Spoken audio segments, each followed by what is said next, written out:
Here we go now. Here we go now.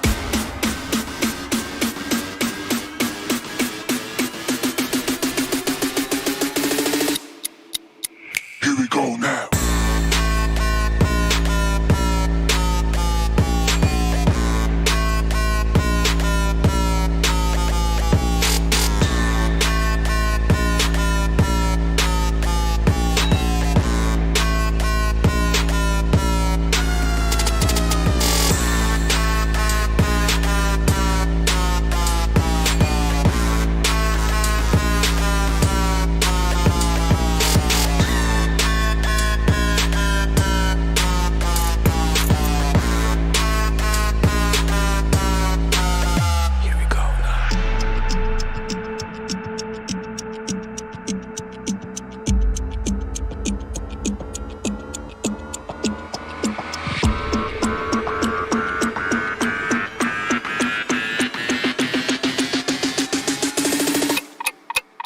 Here we go now.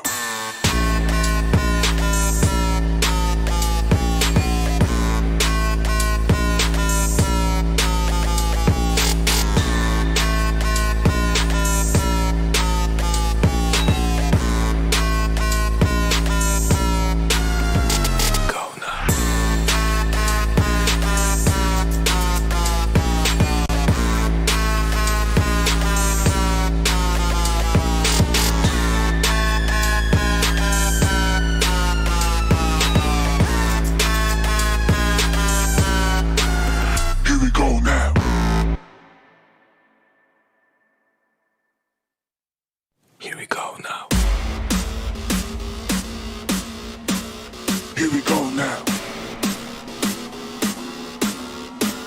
Here we go now.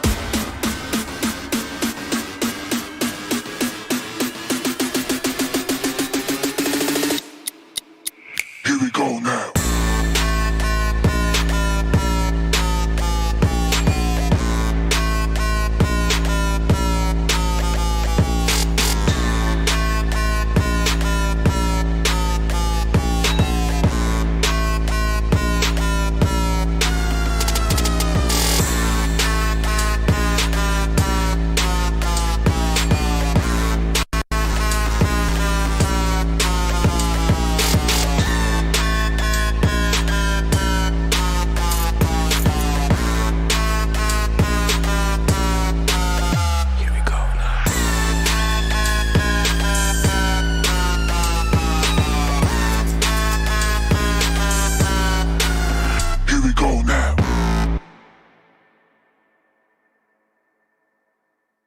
Here we go now.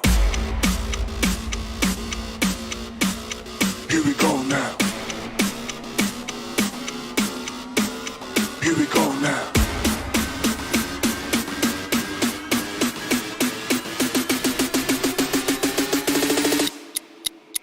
Here we go now.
Here we go now. Here we go now.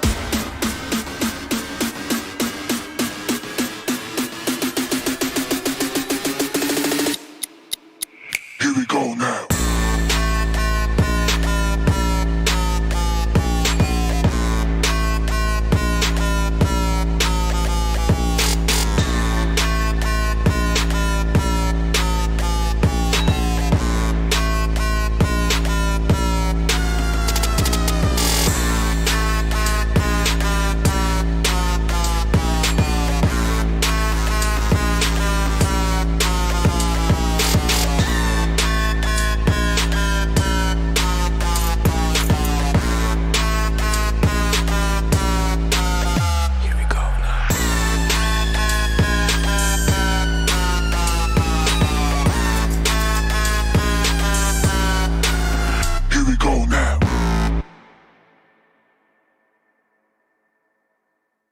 Here we go now. Here we go now. Here we go now. Here we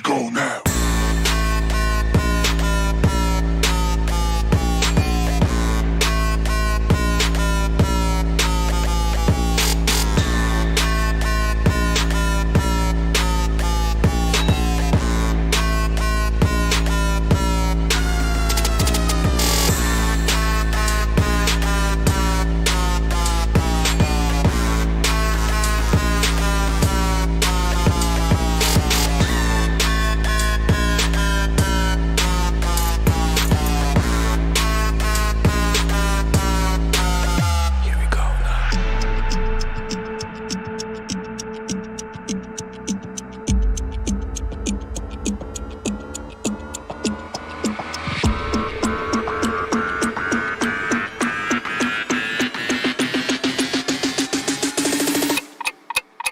Here we go now. Here we go now.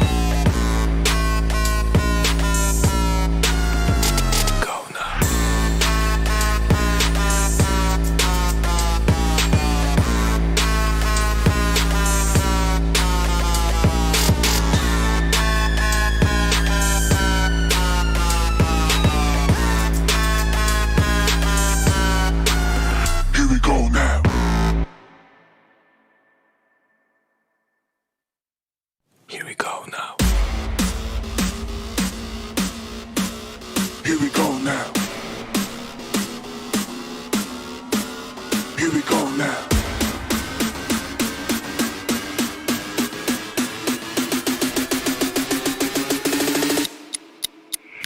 go now.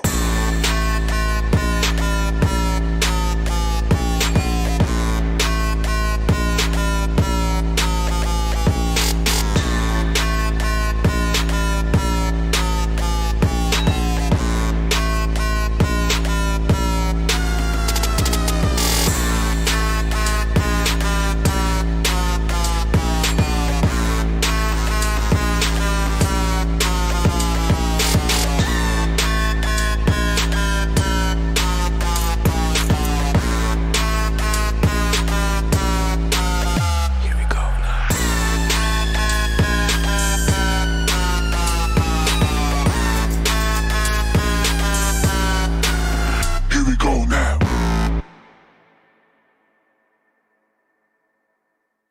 Here we go now. Here we go now. Here we go now.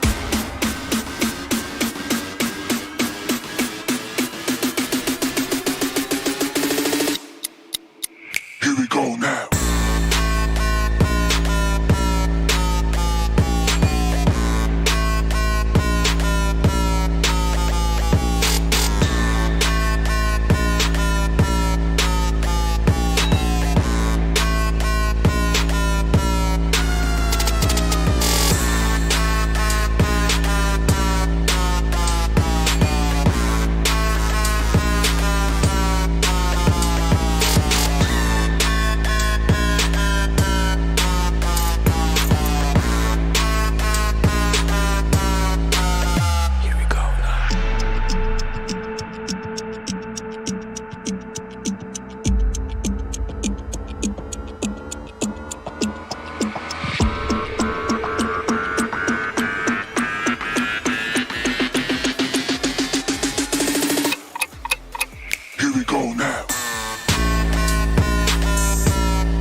Here we go now.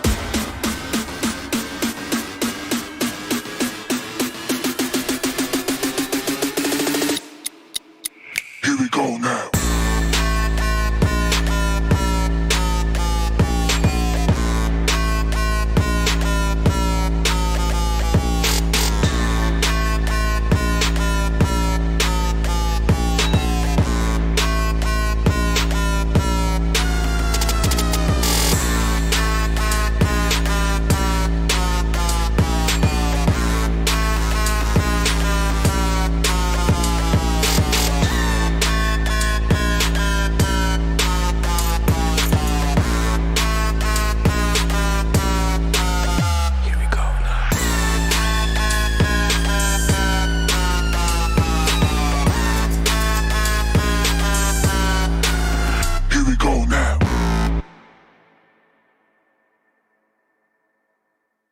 Here we go now. Here we go now. Here we go now. Here we go now. Here we go now.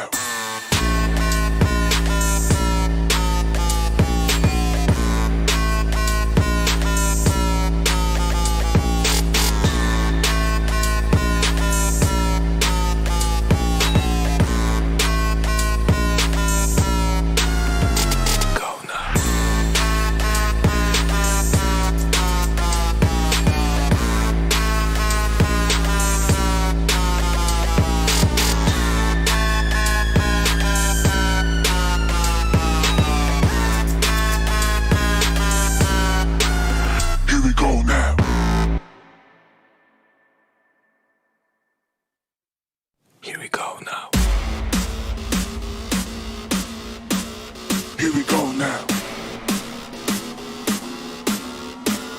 Here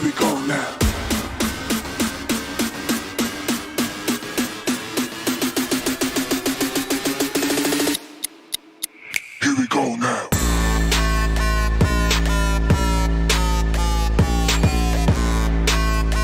Here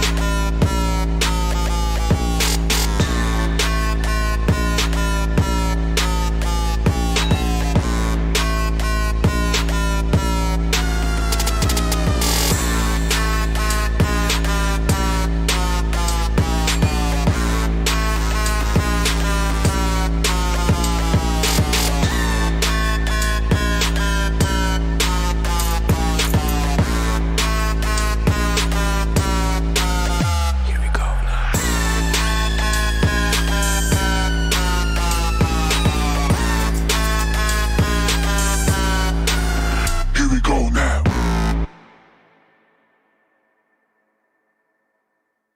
Here we go now. Here we go now. Here we go now.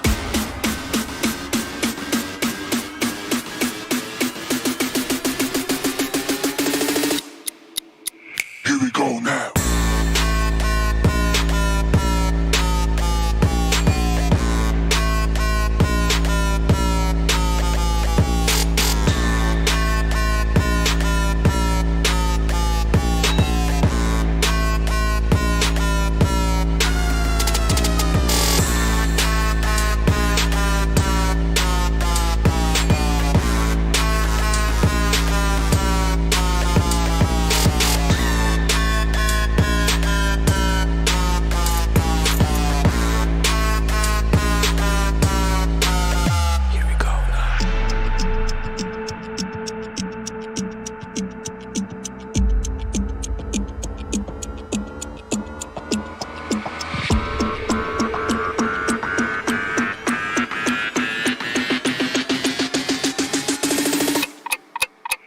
Here we go now.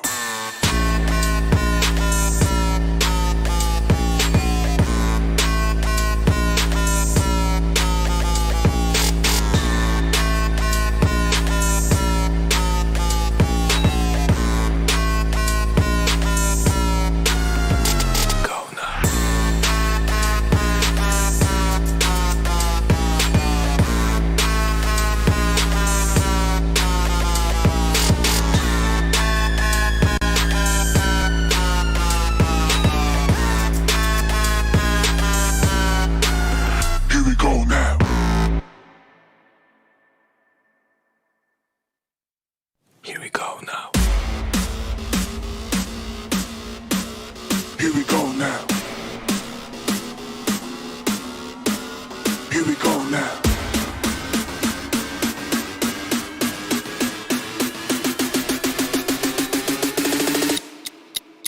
Here we go now.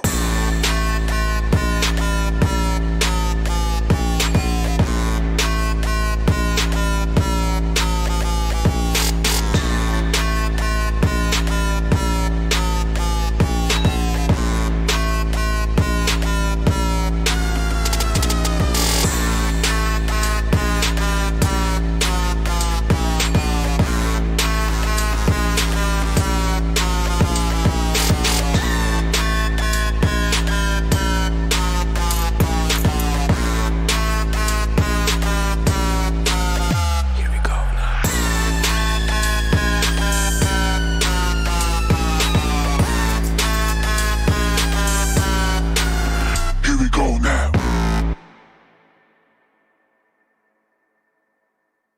Here we go now. Here we go now. Here we go now.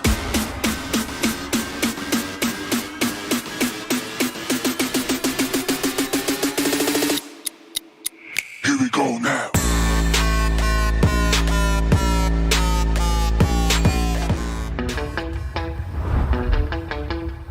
Are you keeping it real?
Hello and welcome back, ladies and gentlemen, to PUBG Mobile Club Open Fall Split 2021 Pakistan region, sponsored by Oppo F19 Pro. Woke up your fun, and a huge shout out to our official media partner Nemo TV. This is the day 4 for the semi-finals of the Pakistan region. My name is Phoenix Shimans. Alongside me, it's IGBL Trooper.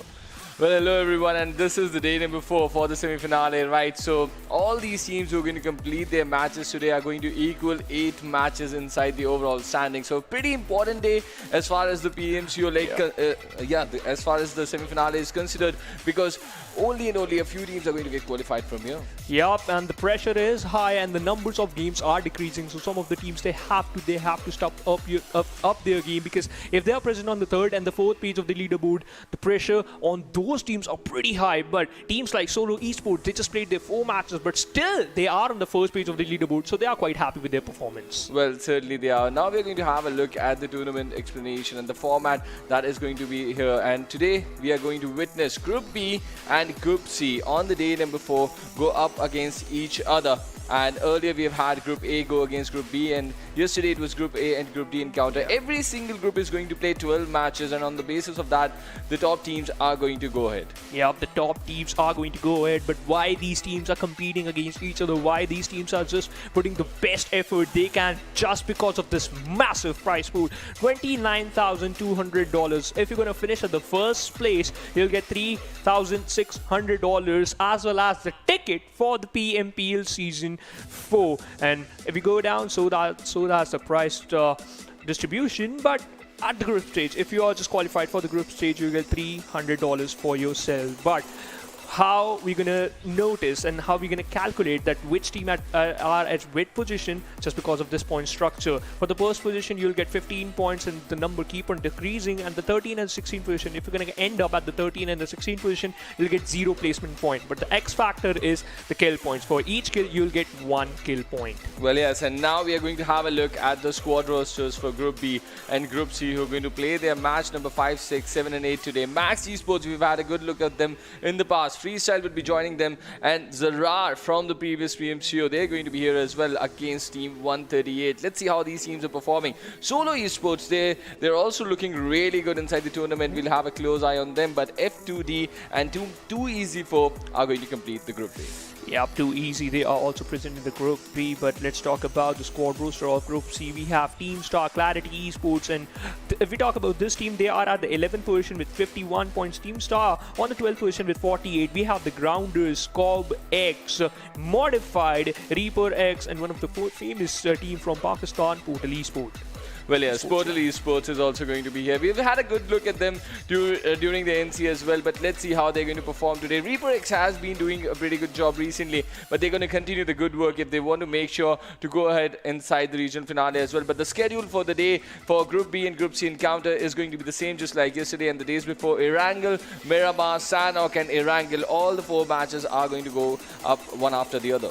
Yeah, but let's have a look at the overall ranking and we'll get to know at which team is on the comfortable position and which team they have to step up their gameplay. UAG Tough, they are on the first position with 139 total points, but they already completed their 8 matches. Solo Esports, as I just mentioned it earlier, that they are on the 8th position, just played 4 matches, secured 1 chicken dinner in their favor, 56 points. Oh my goodness, that is amazing. Well, yes, and look at that, only one team from Group B and C featuring inside the first page of the overall standings, that is Solo Esports with 56 points in just 4 matches. Now we are going to move to the page number 2, and this is the pretty important page, the business end of the PMCO semi-finale, because there is going to be line drawn between the hashtag 14 mark, and you just got to make sure that you are inside the top 14 teams. Only and only then you're going to be part of the regional finale, and there the big guns are waiting. I8 and Quraysh just waiting to complete the lobby, and it's going to be an amazing contest over there. But before that, we've still got 3 more days of action here in the semi-finale, and look at that, Frost and Grounders are finding themselves inside the top 14, but it's going to be very difficult for them to stick on to their...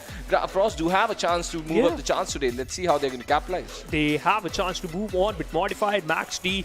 Both the teams have same amount of total points. 24 is the number is. Freestyle on the 20th, F2D on the 21st. Now, the teams who just played on the 4, they just only play 4 matches. Now, we can see those teams on the 3rd page of the leaderboard. ZARAR Esports are also there on the 3rd page of the leaderboard, but teams like Team 138 and Too Easy Z4, 4, they have to do something because they played 4 matches and only secured 3 total points. Well, this is a really difficult situation for both these teams, and they're going to be playing today, right? So it's a good chance for them to change their position inside the overall rankings. But I'm really surprised to see the number of teams that have already been disqualified from the region and they're not part of here. So only 26 teams from this point onwards are going to contest. But we've got a head-to-head to look out for. Clarity Esports is up against Portal Esports, and look at the amount of difference. Look at that damage dealt. Wow, what a big difference over there. Almost double damage dealt, and the points are almost like 4 times. Yeah, 4 times. And you know what? Portal Esports, they are on the 23rd position, and as you just mentioned, Clarity Esports, so they are on the 11th position. The damage dealt is quite huge, so as the damage received, but the kills are the most important thing. There are 27 kills secured by Clarity Esports and 11 just by Portal Esports. But look at that. One important thing is both the teams are at 0 chicken dinners, so they haven't secured their single chicken dinner, but let's see when they are going to do that, and maybe today's the day.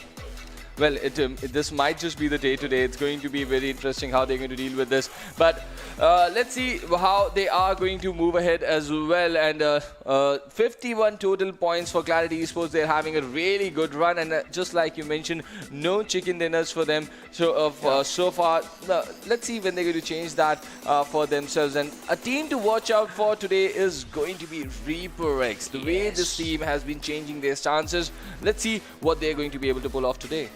Let's see what they're going to be pulled off. But Hassan is the only person who has that 1 KPM because he played 4 matches, secured 4 kills, dished out 490 damage. But if we talk about in the damage term, he has the highest amount of number, 933. 2 kills secured by this lad, and he has the highest survival time amongst other teammates as well. So Reaper X, as you just mentioned, this team, they're going to play very well today, and I have high hopes from these players as well. Let's see how they're going to perform today. But the important part is first match, it is going to be Erangel. Well, yes, it's going to be a very important opening Erangel game that we're going to witness over here. And the team that is going to get a really good start over here is certainly going to put on the right gear of shoes, and then they're going to move ahead. And let's see how the 4 matches are going to pan off over here. It's going to be a really important day considering the fact that all these teams are going to complete their 8 matches by the end of the day, and you'll have a clear standing at who's standing where on the overall standings. Let's see what's going to happen. But in just couple of seconds, basically, our first match is going to start, and we'll go, we just hop on the plane and we'll get to notice that from where the plane part is going to start and at which position it's going to end. But we casted some different regions together, right? We saw a lot of western shift of the circle today, and those are some drastic shift, and those are some of the best circle I've ever witnessed today. Let's see if it's going to be the same picture for Pakistan region or not. Well, only time will answer that, and let's see. The flight path is going to be here shortly, and we're going to have a good look where the flight path is going to be. And here it is now, the first game for the day number 4 of the semi-finale of the PUBG Mobile Fall Split 2021. Right here, the C-130 carrying players from Primos to the shores of Stalber, and 14 teams are going to contest over here, and it's going to get very important where the circle is going to go, because a lot of areas towards the eastern side which are sort of inaccessible through this plane path. Yeah, just like the Milta area, the Milta power basically. But I would love to say this thing, that the plane path is kind of dividing the map into 2 equal halves. Now, as you just mentioned, it starts from the southern side, or we can say towards the eastern side of Bremos, and just heading towards the western side of Stalber. Now, Hospital is still glidable, so as Ruins, Katka, Kori, Puchinki, School, Rozok, Yasnaya, Poliana, Severny, Shooting Range, Stalber, you'll get some, not that good, but a decent loot out there in the Stalber area. Now, if any team just drop down towards the farm area, this is going to be very, very important, because in my personal opinion, I think so the circle is just going to form towards the eastern side of the map. It's just going to focus farm, Milta, Shelter. These are some of the area which is going to be inside the circle. So as Puchinki, School, Prison, Mansion, Yasnaya, let's see if my prediction is right or wrong, but Portal Esports is heading towards the same drop military base. Not a single team just went there at the same island, basically. No, I am not able to see a single team in a military island. So yeah, Portal Esports will find some good loot out there, and they will enjoy their time in the military base. Ooh!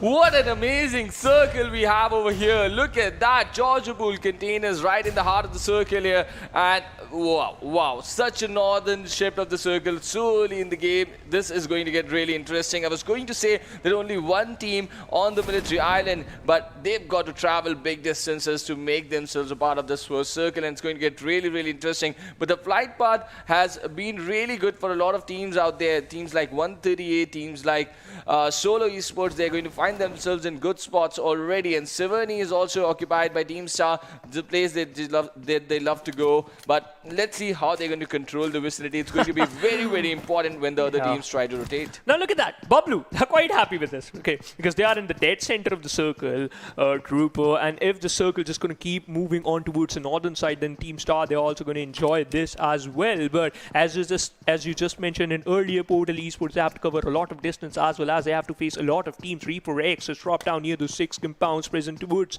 the military bridge, just present towards the eastern side of the military bridge. Now, COBx, this team, they are looking kind of amazing. But you know what? I just want to mention one thing, that they have to work on their gameplay, because they are under 24th position, and this is going to play an important role, because now they just dropped down near the Yasnaya Polyana and they are sharing the same area with 2EZ, with the team of 2EZ. So both the teams, they are struggling right now. Both the teams present on the 3rd and the 4th page of the overall ranking. So this is going to be an important match. In fact, every single match is going to be plays an important role in their, in their journey. It really does. It really does play a very important part. And this team of COBx, they really need some good points, right? And the hunt is going to be definitely on. But two teams inside Yasnaya Polyana. Let's see how they're going to start proceedings from this area, because it's a high loot area. But clearly, two teams here, there are chances that we might find some early tussle. And who's going to be on the receiving end is going to be really, really crucial if that happens. Zed just looting up, but clearly 2EZ4 have not been that impressive in the first 4 matches that they played, so they would really like to change their fate today. Yeah, they really want to change their fate, but Asan so close to his teammate Safe. Now, we can see that the players from COBx as well as 2EZ. Now, COBx, they are just present towards another side of the road, or we can say towards the right-hand side of the road, and 2EZ, they're just looting towards those left-hand side of the road, or we can say towards the western side of the Yasnaya Polyana. So both the teams pretty far to each other, but yet so close. The important part is whoever founds a vehicle in Yasnaya Polyana, they are going to play, or as well as they will, they are going to be the best team right now, because look at that. They are on the edge of the circle, right? The rotations, they are going to be important. Rozhok, School, both the areas are empty. So as Water City. If the zone just move towards the southern side, then control. If you have control of the Rozhok, then you can be the king. You can enjoy a lot of kills. You can easily gatekeep for some teams who just move from the southern side of the map. Maxley on the other side, they are enjoying towards the Pochinki area. They are also playing on the edge of the safe zone. Freestyle playing with that standard split. Yeah. Drop down towards the quarry.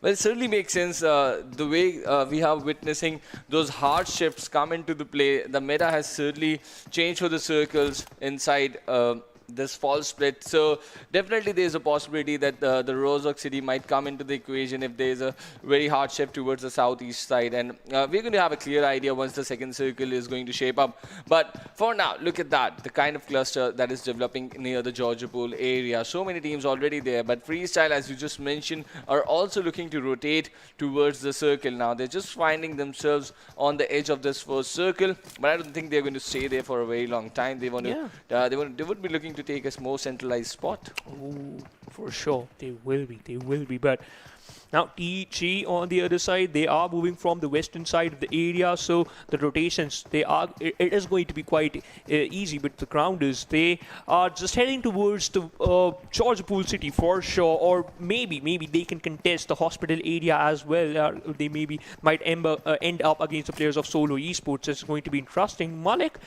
just heading towards Gatka area. He is pretty close to his teammate. Now both the players are just going to focus on looting right now. It's a slow start in the first game of the day, and teams are still going for those rotations, like that passive approach still. Now we can see that two teams are pretty close to the northern Georgiapol city, but just avoiding the fights. Well, yes, they are. They are avoiding the fights, and it's pretty much because they know it's a very important day for all these teams, right? As some of the teams are really looking to change their stances and the number of points they were able to gather on the first day. But have a look at PUBG Esports. They were the only team on the military base, entire island, and now they are rotating. Juicy just leading the charge for his team, scouting the northern ends of this bridge, and now his teammates are going to cross over. It looks such a beautiful stance altogether. A good teamwork coming into the equation. But this is a team that we have watched a lot during the national championship, right? Max Esports. Let's see how much they have improved since the NC, because it's really important for you to grind. When we've heard a lot, right? Even Elson told us a lot, the kind of domination this team puts inside the Pochinki region, and no one sort of challenges them in the entire region inside the city of Pochinki. And even we had a conversation with the Panda brothers as well, and they were talking about this team as well. They were like, yep, they have the caliber to prove themselves, but right now this is the perfect time to do that. Now, two players inside that one cube, Asad and Rahi, moving towards the Rozhok area, just rotating near the Rozhok area. Reaper X, we know that this is the team. Look out for TT, for Archangels. Spot down the players of Grounders. Look at that, dished out a lot of damage. Shamir with his mini 14, and that's what you expect from him. Shamir, the switch to that arm, and now not George Pool. It is going to be the deadliest location inside the circle, because Clarity is here, Archangels are here, as well as the Grounders just heading towards the mountain. Okay, they just want to go for that safer approach. Knight, his position has been compromised, but he's inside the Dacia, so short connection. It is going to be a little bit difficult. Shami is still trying his level best to connect few shots, and again connecting every single shot on that UAZ. Well, it's a really good attempt coming in from this team, but certainly not getting a lot of results on that assault. But now we have team modified up top on Everest. And this is a really good clean spot, and to arrive so early just when the second circle is forming up, they're going to watch so much rotations happening around this area. And it's going to be a very crucial piece of information. Now, this is the moment, right? We were talking about the second circle to show up, and just about the time. But still F2D is taking some damage outside in the blue. And the shift of the circle completely towards the northern shores and even towards the western shores. And Georgiapol city, the entire city, is still inside this play area. A hard shift towards the southern side is just going to bring a shine in my eyes. It rhymes. The interesting part is where it rhymes. I wasn't trying though. Oh, you was. Oh, now now Trooper is flexing. I generally do. Okay. We have, if you have this weapon, you can flex as well. We have the 8WM, the green cannon inside this airdrop, and a tactical stock as well. Bing! As well as a level 3 kit. But look at that. AB spots now the players of Freestyle moving towards the blue prison. Now, he knows that where the players are, but Seth, look at that, driving 3 players towards his destiny, and he's doing a lot of job for his team, just heading towards that one particular area and looking out for some locations. Archangels on the other side, they have a lot of information. First, they spot down the players of Grounders. Where they went, they know. Now they have the position as well as they have the information that where are the players of Freestyle. Tyrant on the other side. This lad is so good. So as the players of Malik. And these two players are been there for Freestyle. They were playing for Freestyle from a long time, and we know their duo as well as their synergy is on top. Well, a little bit of a shuffle in the roster that I can see from the National Championship. Maybe they're looking for some better results, but they were really looking good yeah. But they were really looking good during the group stages and even during the semi-finale. But now, during the finale, they sort of just lost track of that good rhythm, and that really did hurt them. But speaking of getting hurt, look at this. ZARAR Bongo takes down a lad from PMCO Esports down there in rotation. Nocto, he's a really amazing player, but getting this early elimination, it's not going to help his teammates at all. True, for sure. And you know what? This is going to help ZARAR Esports a lot, and that suppressor on top of mini M16 as well as this 4 times, perfect. That's a perfect combination to take down one enemy if it's just a little bit far away from you. In fact, if the distance is quite a lot. Now, Freestyle as well as the players of Archangels is playing a little bit. Oh, look at that, Farhan! That grenade was almost perfect, literally almost perfect. But Kardari heard the sound, and in fact now he knows that now if the grenade is going to be that perfect, he has to change his location. Now reposition himself, just sat down his buggy, just going to focus on the rotation. Farhan just looking out for him. He might punish him, but it's going to be a little bit difficult because we can see there's a lot of compounds providing cover to Kardari. But Farhan, this man is sticking with his team, but Abby pretty far away from the pack. Well, he is in a flank position. I think his position has also been compromised.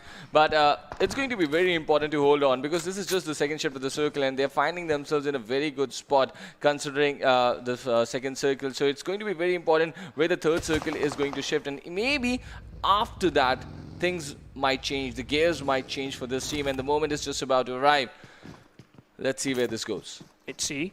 F2D on the other side. They're still inside the blue zone. Nothing changed. Oh! Hybrid. No hybrid. This is completely towards the northern side. The city of Zerki. After such a long time, I don't even remember the last time the city was inside the play zone. When Zerki inside the third circle and all these teams have got to rotate towards these areas and we're going to witness some landscape that we generally do not in an Erangel game. Welcome to PMCO Pakistan, my friend. These types of circles are common. But you know what? The rotations, they are going to be interesting because now Clarity Bubble, look at that. They're just moving towards the zone. PUBG Esports with that amazing early rotation. Happy, look at that. He already has a lot of information, but one of the player from the side of PUBG Esports, it is Monto, I think, so he goes down. Now it's just brought down to only 2 players. Freestyle doing a lot of solo esports from the back lines, tried their level best to punish some players, but no, that's not the case. But Bot, in fact, just running out in an open area, you need a vehicle. For sure. Ooh, look at the amount of open spaces he's got to traverse. It's a very dangerous decision that he's taking for himself.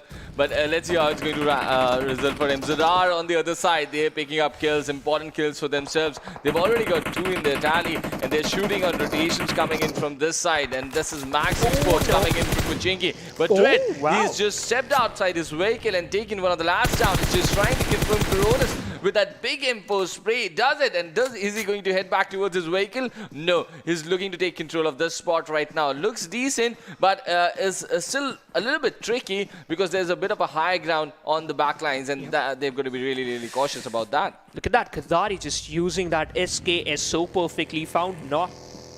But the kill confirmation is not yet there. As you just mentioned, that you have to be careful from the mountain present towards on the back lines where the players were holding. Freestyle got down the players of too easy, and Tifa goes down, and he's just hiding behind the ridge, but he got knocked out, so he'll be bleeding out slowly and steadily. Now Black just going to confirm that kill. He will try his level best to confirm that kill, but no, unable to connect single shot. Too easy now in a bit of trouble because they lost their one player who was pretty far away from the back fix, just moving back. And now for sure, if they decide that they are going to revive their teammate, it's going to be a good point, but it's going to be a bit risky as well. It's going to be a heroic effort if they are going to able to pull that off. With Freestyle just around the corner, the revive is very difficult. Zad has reached over there. He's going to hold on, but look at the position of Gadari. He is looking so well stationed to hurt them now. Zad needs to be really, really cautious. The split is not really looking good for them right now. The nade looking good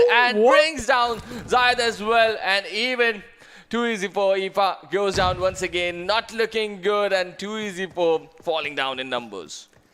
Certainly falling down, and that heroic effort just faltered down. And now Freestyle, they will enjoy another kill. Solo on the other side. Luffy just end up against the players of Clarity. And Black, look at that. As you just mentioned, they are pushing. Black only 70 HP on... no, he's just surviving on only 40%, 70% HP, apologies there. With the level 1 West. Okay, cooking up one grenade. Kill confirmation has already been there. Now it's just rebound back from the stack. Yeah, I think so I can wrap. The damage on Khalifa certainly being transferred. The push is here. He's holding on to the CVP angle. Now he goes out of cover. Tries to take down one. Certainly is able to not do that. But let's see. Just one last player remaining for the easy ball. Looks like a simple, easy elimination wipe out to me. Let's see if they're going to deal with this in a different way. But no. Thailand just rushes onto him. Completes the work. He's got a player down. They're going to revive him. Enjoy the loot. And then get hold of the western edge of the circle now. Because the circle has just shifted out of the city of Zaki. And still, that coastline is going to be part of the action. Yes, ReaperX is moving towards the city of Zaki. They might just hurt Freestyle out there, but look at Gadari. He's just moved out of that situation already. But Portal Esports are also looking at a very interesting spot in the circle. They're controlling the ridges towards the northern side. But look at that Clarity being so aggressive.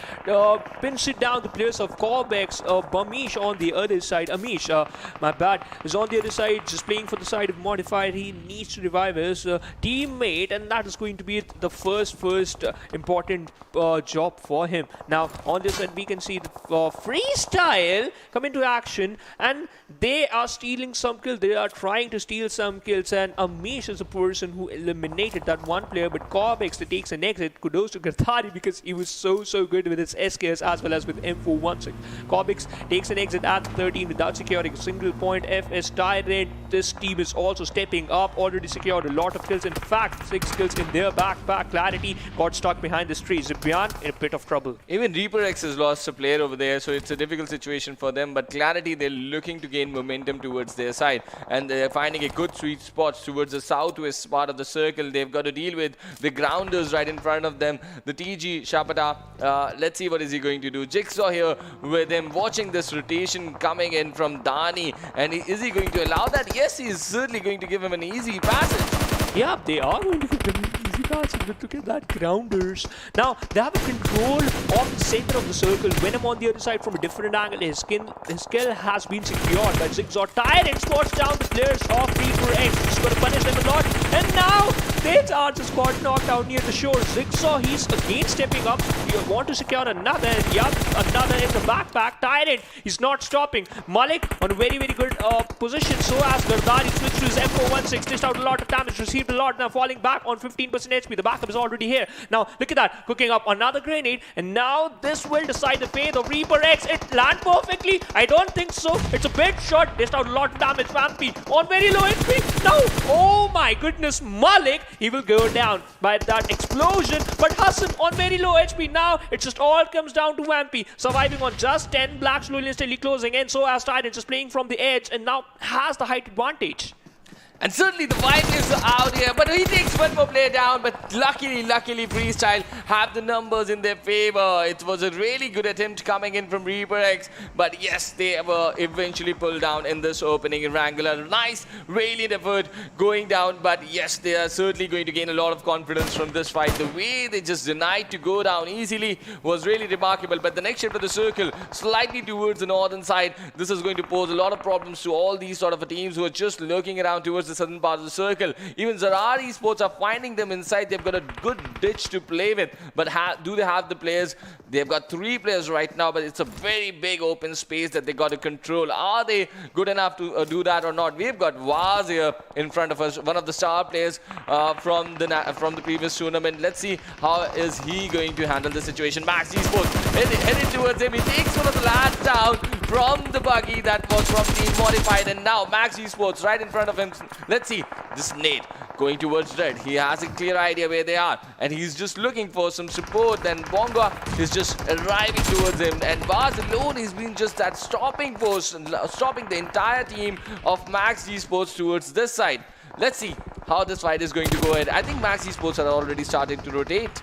And that is going to be the best option. The grounders on the other side found an opening with that one grenade. Look at that, Surprise, which was very low HP. Hasu is fighting some random bullets on top of the players of God. Bullet got, he was surviving on 40% HP. Zod, his skill has been confirmed. Knight got the grenade a title because he secured 2 kills with that one grenade. F2D stepping up. So Rad looking in a very difficult spot. Modified on the 9th position. They got taken out. Bonga just healing himself up. But the interesting part is he has only 4 bandages left and 5 energy drinks. Applying those, use that smoke grenade to make an extra cover. Well, yes, still 8 teams remaining, and they are part of this fight. 28 players, so good. Teams have a good number of players that are alive for them. But now, look at that. Gadari is also eliminated. It's a team. Clarity Esports getting some good kills for themselves. Max also are regrouping a little bit, but this is Vaz. He's pinned them down towards that part of the map and making things really difficult for them. And one more of them goes down. Hacker goes down this time, and Dread is pretty close to him. He's just in that dilemma whether to hold on to the revive quickly quickly or just to wait on. But the vehicle is also exploded by Bonga over here. They're applying really good pressure on them. He's certainly applying a really good pressure on them. Look at that. Waz and Bong are pretty far away from each other. Max D, Rahi, he just wanted to revive his teammate. And yeah, on the other side, Fred is just doing the same thing. Asad on very low HP. Bonga keep on firing. Still applying some bandages so that he can heal himself up because he's just 100 meters far away from the safe zone. Approx 100 meters TG. The ground is looking so strong, secure. The 4 kills. All the 4 players are alive. But Bonga, he's not stopping. Dread got knocked out again for the second time. Maxi, 3 players are still surviving, but they have to move inside the circle. 25 seconds left on the clock. Bonga on the other side just used another smoke. And they also got to move almost 90 meters, right? And this duo has given such a tough fight to the lads of Max Esports. They were really not expecting this. And this has always been their story. They look like unstoppable in Pochinki, but outside Pochinki, they're never able to make a significant impact. And this history being repeating for them. But now, finally, they pull down this duo for ZARAR Esports. They've been so handy over here, but they're going to give away the loot now. But they've just wasted enough time. Max Esports, now the pressure is going to be there. They just got to move in because the 6th circle has also started closing in. And look at Team Grounders holding a flank position already towards the southern part. They're going to hurt multiple teams, but they're going to get picked off from behind. That is Max Esports. That they are trying to make spaces for them, hurting TG now. And look at the difference. ZARAR Esports were so difficult to handle, but TG are just falling down in front of Max, and Max is looking to dominate this circle from the southern part. Are they going to get a passage inside is the question for them now. Certainly going to be the question now. The ground is falling apart. Jigsaw is still present there, hiding behind the rock. Oh no, he saw that rotation. He just fall back behind the smoke, and look at that. His position is going to be important, but from the other angle, Arker just taking another fight. Asad, now Max D. Only 1 player left from the side of Max D. They were looking strong. Now they also got toppled down by another team. Knock. Hey, that's a grenade. Well, F2D goes down. This is Dani's nade doing the damage over there onto Juicy on the other side. But Clarity Esports also looking to pick off some important kills. Jigsaw finally getting eliminated over there. And that is the end for the Grounders as well onto the 6th spot. Now we are down to the top 5 teams. Even F2D are here with all the 4 players arrived. This is certainly the kind of game that they were looking for at the start of the day to change their positions on the overall standing. And let's see if they can sort of dominate over here. But who's dominating inside the feed? This is Dani with 3 kills already and the top 3 teams. He's also getting the Grenadier. But on the other side, we have Team Star who are just patiently waiting. They've played this game so silently up till this point, but managed to get so many players deployed inside the final circle. It's going to be really interesting how they're going to deal with this. Now from one side, this is F2D coming towards them. Onto the other side, it's Team Bablu. The team is looking dangerous. They are just trying to dominate and kill everything they're finding on their way, but they're going to deal with 2 dangerous opponents right in front of them. They're taking random shots. They have the smokes in front of them. They're trying to pin them down, but from the far side, Star is seated beautifully. They've stationed themselves so beautifully like a picture. And are they going to hurt Bablu? That is the only question. That's certainly going to be the most important question. But look at that grenade from the side of Zibbian, knocked out Evil. Now, Knockout, Jaguar, and Junction is there, but this approach from the side of Bablu is looking so good. In fact, Clarity now, oh my goodness, takes down one, takes down another, but at the end he goes down. This is going to be important for F2D because Jaguar is the only player surviving from the side of this particular team. Only 3 teams left, 10 players are alive. And Zibbian goes down. That has shifted the favor towards Team Star. Now look at the forecast. They've got the 70% chance, and this is exactly what we're talking about. They have this opportunity. Zibbian is down, but it's now up to Dani. What is he going to do? Look at all the players from Star just sitting so beautifully, waiting for their chance, and they're just waiting for that fight to happen, reading the kill feed so beautifully. They're playing for the all-important 15 points, and that is exactly what they're looking to have. They have a really good chance of getting their hands on it. Now they make the push with that vehicle. They're just inching closer to the play area, but they're still already inside the circle. How is Dani going to deal with this? He's got Zibbian back. Wolf is also standing up, but this is a 3v4 situation clearly. Yep, this is a 3v4 situation. Clarity still secure. 12 is looking out for some more players of Star. They are still hiding behind those vehicles. Again, they are playing a great job. They're doing a great job playing one of the best games right now. The loser on the inside just firing some random shots on top of the players of Clarity, but that Rich providing them a lot of cover. Loser still sticking with that AK, just disconnected one shot on top of Bubbly Wolf. Well, F2D is still here. They have regrouped while all this was happening, and they've got 3 players still into the equation. They might just surprise anyone, but who are they going to surprise? That is the question. Anonymous taking shot from FTW, but Dani senses the opportunity and takes him down. Anonymous, he's low, he's eliminated. Star down to 2 players. They're losing players, not looking good for them. And let's see how they're going to deal with this. Loser and Fury still in picture, but where is the 3rd player from Team Star? That is going to be the question. He's taken one of the lads down from that nade. F2D have got to do some regrouping. Even Bublu have got to do the regrouping. The revive has been done by them. There's a molly that is being picked off, but I don't think it's going to make any difference. Yep, it's not going to make any difference.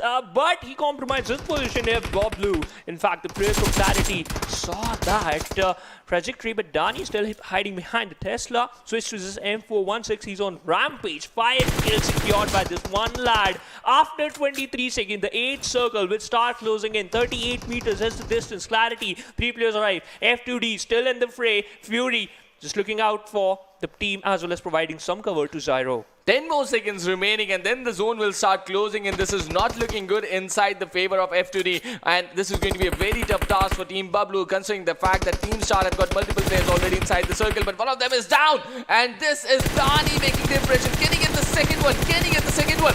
Fury just surviving behind that buggy over there, and they are just looking to hang on with a knot over there, but now Team Bublu, they got to move forward, and that is why the vehicles are going to come into the equation. A very good driving skill being executed by Dani. Really few space, but they've deployed the smoke, closed it down. The push is going to be on there. Dani goes down. Fury is still standing up. He's trying to pick off Zibyan, but Zibyan traded him out. F2D have already been eliminated. Zibyan coming in from the right hand side, trying to create a prank angle. This might just be Clarity Esports chicken now, but Wolf is being spotted. He's going to get knocked down here. No! He finishes the job for his team, and Clarity Esports go away with this beautiful, beautiful chicken dinner in this opening game on day number 4. Yeah, the first game for the day secured by Clarity Esports. 17 kills secured by this team. Look at that, 2,990 win damage. The overall ranking is 4. Total points secured by this team is 32. That's a massive number, Trooper. Dani. There's going to got to be no one other than Dani who can be the MVP for this game. He's just played this game so beautifully. He just went down inside the final circle when he closed into Fury over there. But the way he's controlled the game for his team, it's been beautiful. They've eliminated so many teams out there. Look at that, 17 kill chicken dinner. This is a team that is dominating everywhere.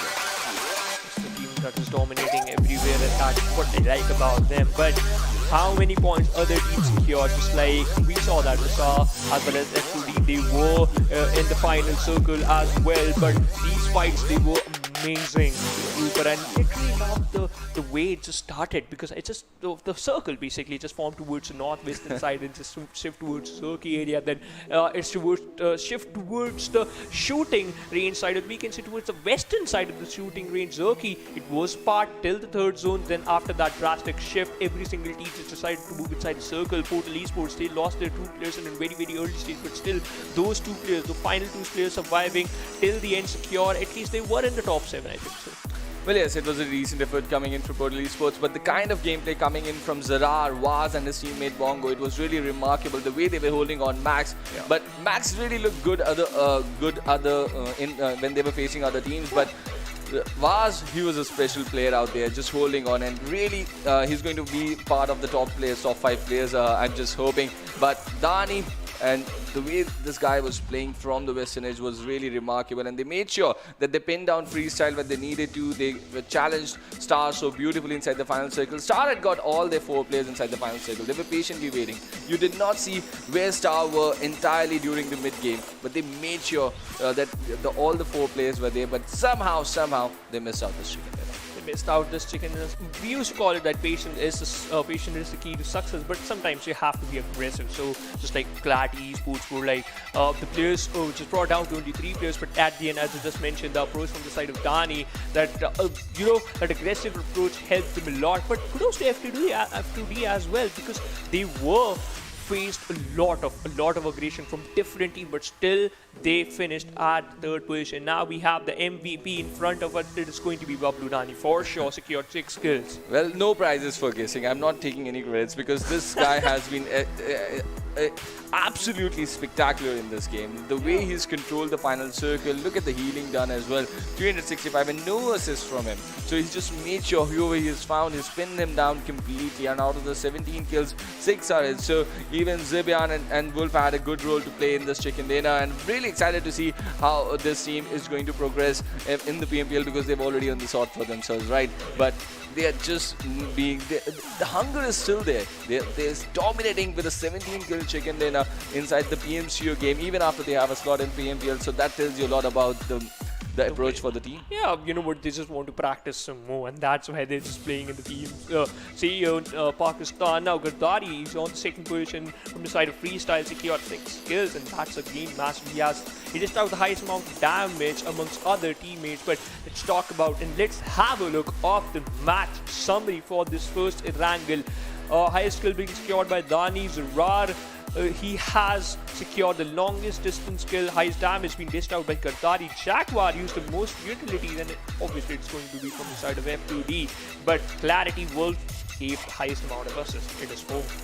Well, yes, and this is a standout thing, right? We have been witnessing that who has the maximum assists somehow is the team that gets the chicken. So teamwork is really important here. But this is the match ranking. Clarity Esports Team Bablu getting 32 points, a 17 kill chicken dinner for them. Just double what Team Star could get even after getting 12 placement points. So it's a really remarkable performance coming in from Clarity Esports. I'm really happy for Max Esports as well. They got 14 out here, 13 and 12 for F2D and Freestyle as well. It's going to significantly improve their positions on the overall standings. But look at that, Freestyle, 11 kills? What? Only one single placement point, heavily dependent on the skill points, but we can say that their kill department is so good. Now, let's take a look at the second page of the match ranking, because now we can see modified, they secure 3 points. Team 138, Reaper X and Solo Esports, these 3 teams have secured 3. These teams have secured only 1 single points, and COBx and Team 2EZ. That was not a good start for these 2 teams, secured only 0 points. In fact, they haven't secured a single point. Well, yes, and Freestyle were looking so good up till the point they met Team Bablu, right? Yeah. And coming in from the Western Edge, they were clearing out teams like Reaper X. They even cleared out a team in Zagi over there. But after that fight, Team Bablu were really too good. Yeah, Team Bablu certainly, they were really too good. But now it's time for the amazing stuff, and that is going to be the Oppo F19 Pro moments. Let's refresh our memories. So this was the first kill from the side of ZARAR. Bonga with his incredible M16 tap shots, and after that Max D, they were on a roll to secure a lot of kills while staying on the lower ground. And then Freestyle, when we saw this team, it's just all about the synergy, the formation, the rush, the way they hold the compound, as well as the way they rush towards the compound. That's amazing. Gardari, he was using SKS, but this was one of the perfect spray from the side of Vaz, because he literally knocked out a person while he was in a moving vehicle. Bablu Dani, his spray was so perfect. After that, he just wanted to secure that 1 kill after, he just wanted to burst down that 1 vehicle. But Bablu Dani was unstoppable. Now we have the overall ranking. Clarity Esports on the 4th, 83. Well, yes, and look at this domination also from UAG to UF. No one was expecting this to happen. Sitting on 139 points, it's going to be really important how the different teams are going to approach. And I feel like Bablu can do the chase of work beautifully. With just 5 games, they've got 83 points. And if they just continue with this sort of a run today, you never know. Even UAG to UF might just have to give way to Team Bablu or Clarity Esports for the #1 position. Yeah, but look at that. The ground is also stepping up on the 11th position with 56 points on their name. So as Max D on the 16th with 38. So as you just mentioned earlier, finally a good start for Max D. And yup, they are looking for this game. 3 teams from Group B and Group C on the second page of the leaderboard. Solo Esports has toppled down at the 10th with 57. Well, yes, they have toppled down a little bit. They got to continue some good work to stay on top over there. We know just 14 teams are going to go in, and now Reaper X are also falling falling down from the second page. This is not a good sign for them, and they were really looking good by the end of the first day, but now they really got to pick up pace as well, because missing out on these opportunities is really going to hurt them. Even Freestyle getting to 33 points after 5 matches, they got to maximize the opportunity. And look at Freestyle. In 5 matches, they have just 5 placement points. Yep. One single point for each match. But Wow. you know what, their kill department is the strongest, so that's Not why something they they can flex about though. Yes. But you know, placement points, they are also important, but Team 2E Z4 still at the 26th, despite of the fact they just played 5 matches. Team 138, they are also on to 25th with 10 points. But after this match, we're going to witness the second match, and that is going to be the Miramar. And we all know, as Ocean loves to say, and I totally agree with that point as well, Bablu. Miramar, and let's see what's going to happen, because Clarity Esports, they already secured a second era in the first game of the day, and it was an Erangel. Miramar on the way. Well, yes, they're changing things definitely. If they own Miramar, they are not lagging behind in Erangel as well. They've just proven this over here with a 17-kill chicken dinner, making big statement is Clarity Esports, Team Bablu as we know them. But let's see how they're going to go ahead. You know, after we just finished our first game, and we need a little bit of breather, so we go on a short break. Coming right up, it is going to be the second match for the day, Miramar.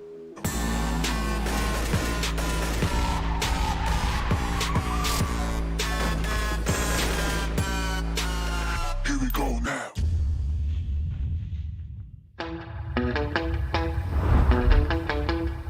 Are you keeping it real?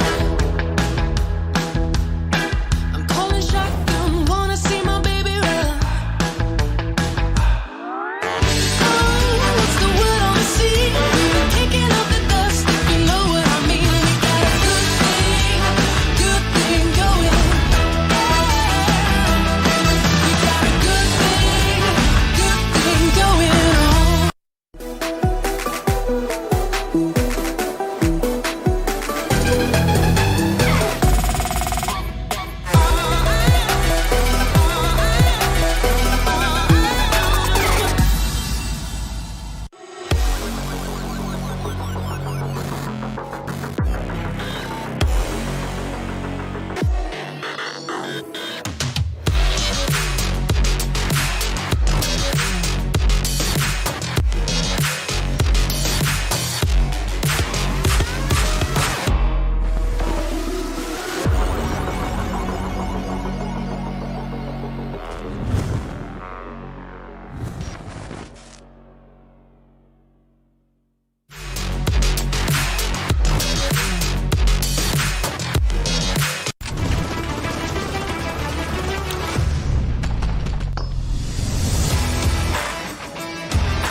Here we go now. Welcome back, ladies and gentlemen, to PUBG Mobile Club Open Fall Split 2021 Pakistan region, sponsored by Oppo F19 Pro. Woke up your fun. We are just heading towards the second game for the day. First match has been secured by Clarity Esports. It's going to be the Miramar, and how much excited you are? Really excited. The schedule is here now. We've got this Miramar game and 2 more matches remaining after that. One in Sanhok and the last one once again in Erangel. But this is time for the desert action. Every dish has a sweet dish, right? Every treat has a sweet dish. This is Miramar. This is the sweet dish for me. I absolutely love the map. Let's see how these teams are going to go ahead. And the match is not very far away from start. And we have got the flight path right here in front of us. Max Esports perspective taking the flight path. Oh, what an amazing flight path over here. Wow. You disappointed? Kind of. you used to witness a flight path starting from the northern side, or we can say from the northwestern side. It just starts from the northern side of the Impala. Still, the northern is still there, but Impala? Oh my goodness. Now, just heading towards the Miramar and just heading towards the prison area. If any team just drop down near the prison, this is going to be interesting for us, how these teams are going to, perform in this type of circle. And what if the circle is just going to form towards El Pozo? How on earth you're going to manage to just move on towards El Pozo if you just drop down near the Chumasera area? Well, this is the difficulty, right? If you're an IGL, if you're playing the PMCO, you've got to be prepared for these kind of a situation, and that is why it is important to practice again and again. These strategies, rotations become a very crucial thing in this, and where you're going to drop in to access those vehicles and rotate towards your initial drop. And what if you move towards a different part to do it and the circle goes completely towards the northwestern side, Al-Azhar? It is going to be amazing to witness, like quite an interesting You're to very witness. mean. Yeah, I know, I am mean. That's what my friends say, but look at the position of Star. Well, yes, have a look at the drop locations now. Picardo is looking to get occupied by COBx, and oh, what a circle, what a circle. These two islands. If you remember that game from National Championship, there was a swimming contest that was executed, organized By the PUBG gods. by the PUBG gods, and all the teams, they just swam across towards those two tiny islands towards the eastern coast, and by the looks of it, we might just have one more swimming contest today. I would love to see that. Let's see who's already going to start swimming towards that. At least deploy one player. Already. just for the sake of it, yeah. That's the way I just gonna approach to a circle like that. But look at that. Too easy for just found a first blood for the second map of the day, and Fix is the one. Mr. Fix is here to fix some stuff because they are on the second last position in the overall ranking. He has an interesting combination. AKM in his hands, and right now secure the first kill. 55 players are there in the lobby. He has a pretty decent loadout. Look at that. Level 2 backpack, level 2 vest, and a level 1 helmet.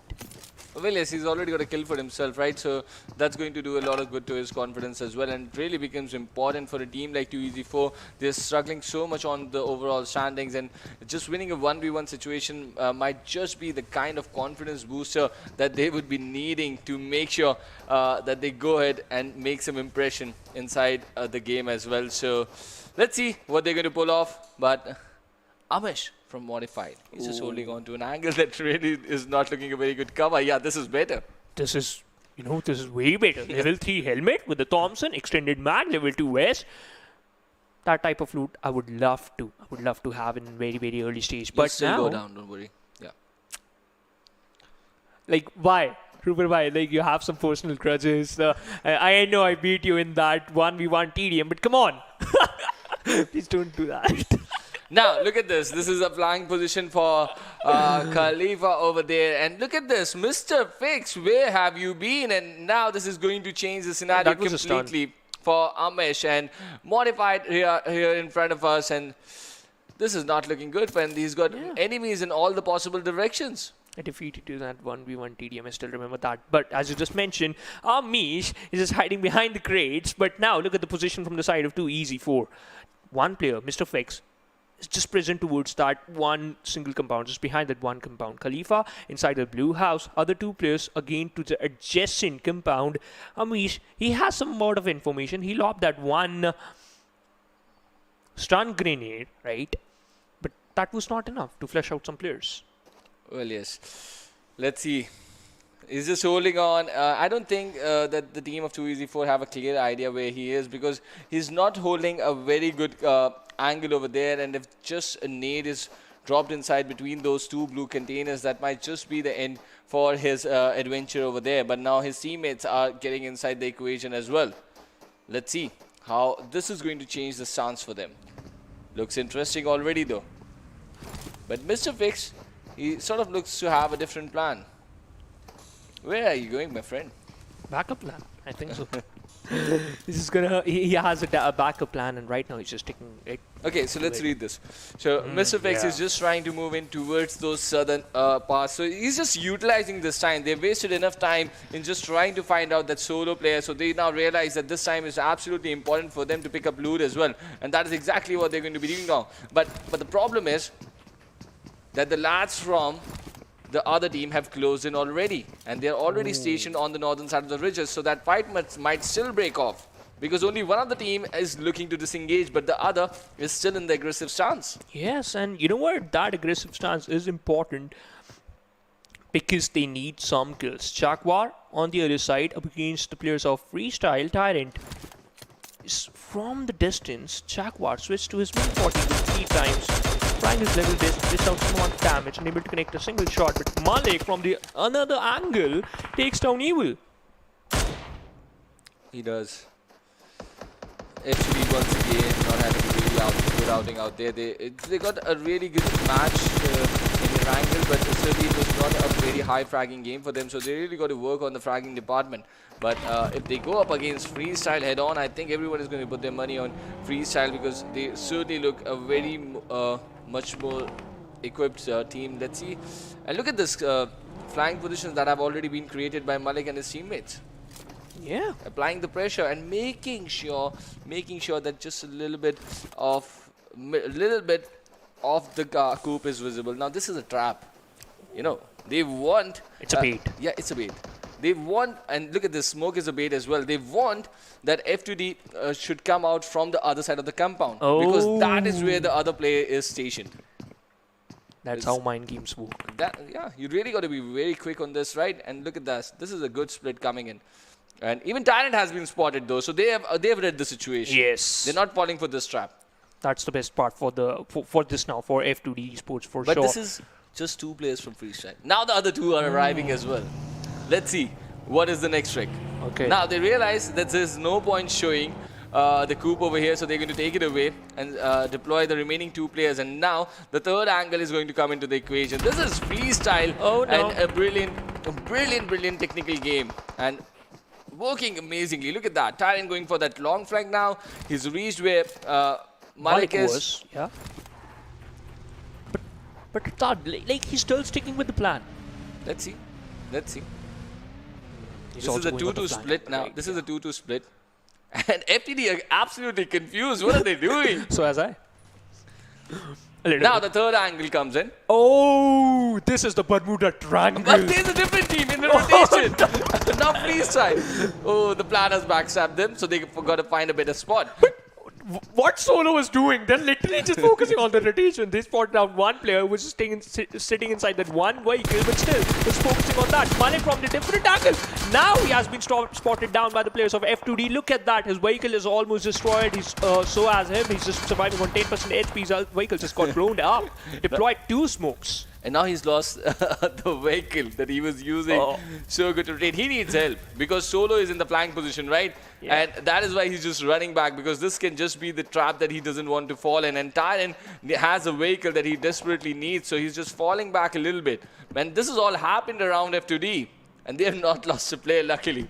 This was Freestyle trying to just create a web around them. You know, I just want to mention one thing.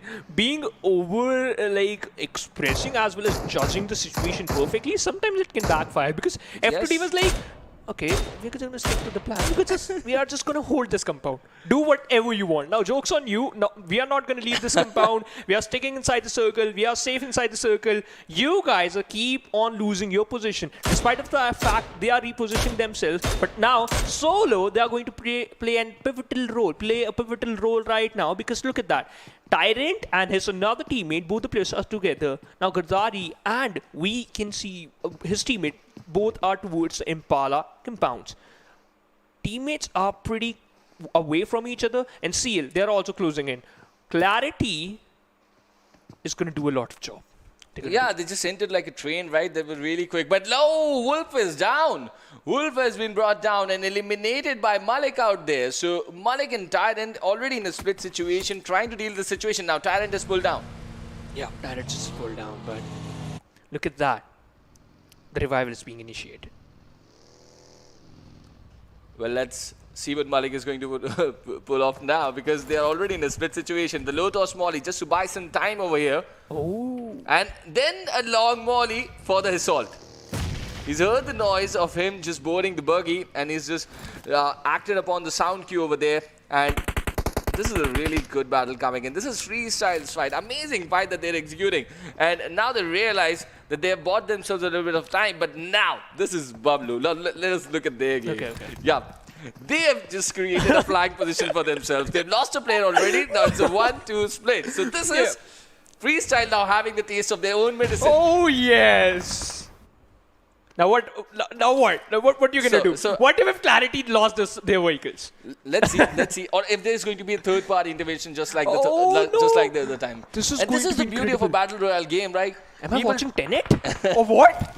What is going on? People just try to execute their strategy. Now, this knock from Dani comes on Tyrant. A beautiful, beautiful knock, and now they're closing in. Dani realizes that there's a player who's just involved in that revive. So he's creating a different angle. He's going to get spotted, but still, Freestyle is going to be in a spot where they don't clearly know where he's going to spot. And he's crossed the road. He's went so far, and Freestyle realized that they're being engraved, so they just take a vehicle and try to run away from the situation. Desperate. Freestyle trying to go back. There is a player in the flying position trying to give some cover fire. And Malik, under pressure, Gazari goes out as well. Wow, but they're going to regroup. They have some concrete cover. They're just escaped from a very difficult situation. This was Team Bablu's web around them now. You know what? Whatever you do, you're gonna feel the same wrath. Now, Freestyle, they are safe. At least they collected 1 kill, and that is the most. Like, doing a lot of job, rotating all around, pinching down a lot of team, engaging with a different team. At the end, what do you have? Only 1 kill? That's how you're gonna play. Amazing. And it's a near escape for them, to be really honest. It was a But- near escape. But now this MG3 is on the surface here. We've got Reaper X holding on to these compounds. Even Team Star have found a fight in the mid game this time. They are picking on to the lads over there. They've got 2 kills already. But let's see how they're going to go ahead in this game. And while this is all happening, the next shift of the circle is just about to happen. But you know what? After that, Freestyle now they just found them towards like close to the circle. The circle just moved towards the northern side of the map. Now Freestyle, this rotation might hurt them a lot because they lost almost 2 vehicles. 1 vehicle Coop already got blown up. Another received a lot of damage. Now things are not looking that good for Freestyle. On the other side, Clarity, they are already focusing on those rotations. Too easy can end up their journey and while moving inside the circle. But Freestyle, I would love to see how they're gonna react. Now 2 players, they're already running out in an open. Now they have the height advantage as well as they have a control of this particular highway present towards the eastern side with La Bandita. They can easily create a black hole for F2D if they want to. Like, you know, if they just move towards that one single area, what if they just caught them off guard? Definitely a possibility. But now Freestyle are holding on to the edges. They have got a concrete cover where they are going to regroup, and Team Bablu has made their early rotation inside this next circle. But 2EC4, they spotted that rotation because they were both parallelly crossing inside the circles, and they have just made sure to continue the rotation towards the center of the circle where they're going to find a better spot where they can have some breathing space. But shots already being exchanged between Freestyle and Clarity Esports. Round number 2. Here we go. Oh yeah. Ting ting. So now Dani has been knocked, and now Freestyle, are they going to make the move? No, they're not interested for now. Let's see. Because But they don't have the Zipian, vehicles, he's right? already creating a flank angle. Yes. Or not. No, he's not. He's just going back, sticking to his teammates now. And since this is just because of the fact that Freestyle were not aggressing. If Freestyle would have been aggressing, Zipian might have held on to that flank angle and tried to engrave the players over there. Because he knew that the revive is already being held. Yes, and that at that position, Freestyle was lucky, to be honest. Well, yes. But now look at this regions that Team Bablu and Clarity Esports is controlling right now. On the far side, on this compound, they've got freestyle. And look at Black, he's just trying to go away. He was being very cheeky, but he's been caught out in the open, punished now. And there's an opening that they've created over freestyle and not looking good for them. And let's see. Even they're not changing the gears over here. They're just holding on to the ridge because they know that there's a different team present inside the vicinity, and that is towards the compound, which is towards the right-hand side of Team Freestyle. I want to see which team does that. Same here. I just want to see. Even if they have DMRs, it's going to be really interesting what they're going to do, because then it is going to be a three-way fight. But now, Black is bleeding out. Malik under pressure. Does he have the smoke? Because he's got to make a run in the open, and 2EZ4, they have no clue what's happening over there. They're just hiding behind the compound. They're just staying inside the one compound, and that's the most important thing. Zimba, look at that. He pins it down. Black behind that haystack. You know, Malik, as I just mentioned earlier, under pressure right now. I don't think so that they have any type of smoke so that they can make an extra cover. Okay, smoke has been utilized, but pretty finally. Yeah, it's pretty late because look at that. He's already on 20% HP. Zibian still firing some random shots, switch that Skarl, and this is going to be lethal. But look at that. Now, Bablu understand the situation. Now they know this is going to be more important. But F2D Jaguar from a different angle punishes freestyle. Wow. Third-party intervention, my friend. Third-party intervention, and they capitalize the ridges just towards the eastern side of where these teams are right now. And what an important timing. Malik is down now. Gadari under pressure. Freestyle, it's been a massacre. It's been a massacre. Now F2D comes to the party. Wow. Look at this. They're hurting them. Yeah, Jaguar roaring out loud. A lot of damage. Knock. Hey, who's there? Okay, that's a vehicle. He dished out a lot of damage. Jaguar confirmed the kill of Malik. So as Gardari, and he got picked out by 2EZ. What is going on? Freestyle literally got punished. So we got sandwiched between three. We saw a lot from Freestyle in this game, right? Yeah. Where did they go wrong? The plans, I think so. That early approach from the side of Freestyle. Well, they were just looking to pick off kills. But at what's that wrong situation, in that? that third party, and Clarity made things different, and then F2D, then okay, it was my mind can never process that. It was not a mistake, right? This is a battle royale game. Anything can happen. Third party intervention can happen at any time, right? And RNG factor. Yes, exactly. So that was the answer. What am I doing? Come on, I'm just messing with you. I'm really sorry. But this was just the third party intervention coming in. But now we are going to watch this fight over here. Solo Esports holding on to this compound over here, and they are being sandwiched right now. Look at that. We have got Portal Esports on one side, Team 138 towards here, and Max Esports they're just sort of spread in the backdrop. So many teams out here towards this part of the map, and let's see how things are going to move forward from here. Zipian secured a kill with that explosion of the vehicle. So good. 138 on the other side. They're just holding inside that one compound. F2D Esports secure 2 kills. Amish. Oh my goodness, that grenade was so beautiful. Switched on to a molly. Just going to lob that on top of the players of F2D. Look at that. Received a lot of damage. Cushion just got thrown down on 10% HP. Another molly being tossed. Another molly. And look at that. Bubba never anticipated the position of Knock. Now he got knocked out. Knock can do a lot of stuff. But Jaguar just providing a lot of cover to his player. Cushman on the other side, just Cushion on the other side, just going to revive his teammate. Bullet has a Skarl, has some health, but he is there for revival. But no, they fell into that trap. Another grenade being tossed by Jaguar. Well, yes, and F2D, they just eliminated Freestyle, and with that intervention over there, and now they're applying pressure on Modified over here. The important revive has been executed. They've bought some good time for themselves, but let's see how they are now going to allow this team to prevail in front of them. Are they going to allow them to bloom? Because look at that, Bubba is in a very difficult spot, and he's just given up. He's just not moving back. He's just hoping his teammates could pull off a miracle revive over here, and that's looking really difficult. It's looking very difficult, but will it keep on lobbing some grenades? Bubba will go down. Portal Esports, baby, he got knocked out in a different location. So a lot of fights being happening on this Miramar map. Star Zyro GT, he got that domination title. Portal Esports 2 players, in fact, they F2D got killed by the play zone. This is the end for another team, and that was modified. F2D secured 4 kills. All the 4 players are alive. 250 meters is the mark they have to close in. Now, the ground is pretty decent, but Reaper X inside the circle. Well, they are, and this is an amazing shift of the circle. Look at this. We've got Reaper X already inside the circle. Team Bublu, Clarity Esports are also going to find themselves in a good spot over there, trying to control the northern edge of the circle. But all the other teams, they got to make this rotation, and this is not looking good for COBx. They're going to get wiped off over here pretty easily, and that is the end for COBx.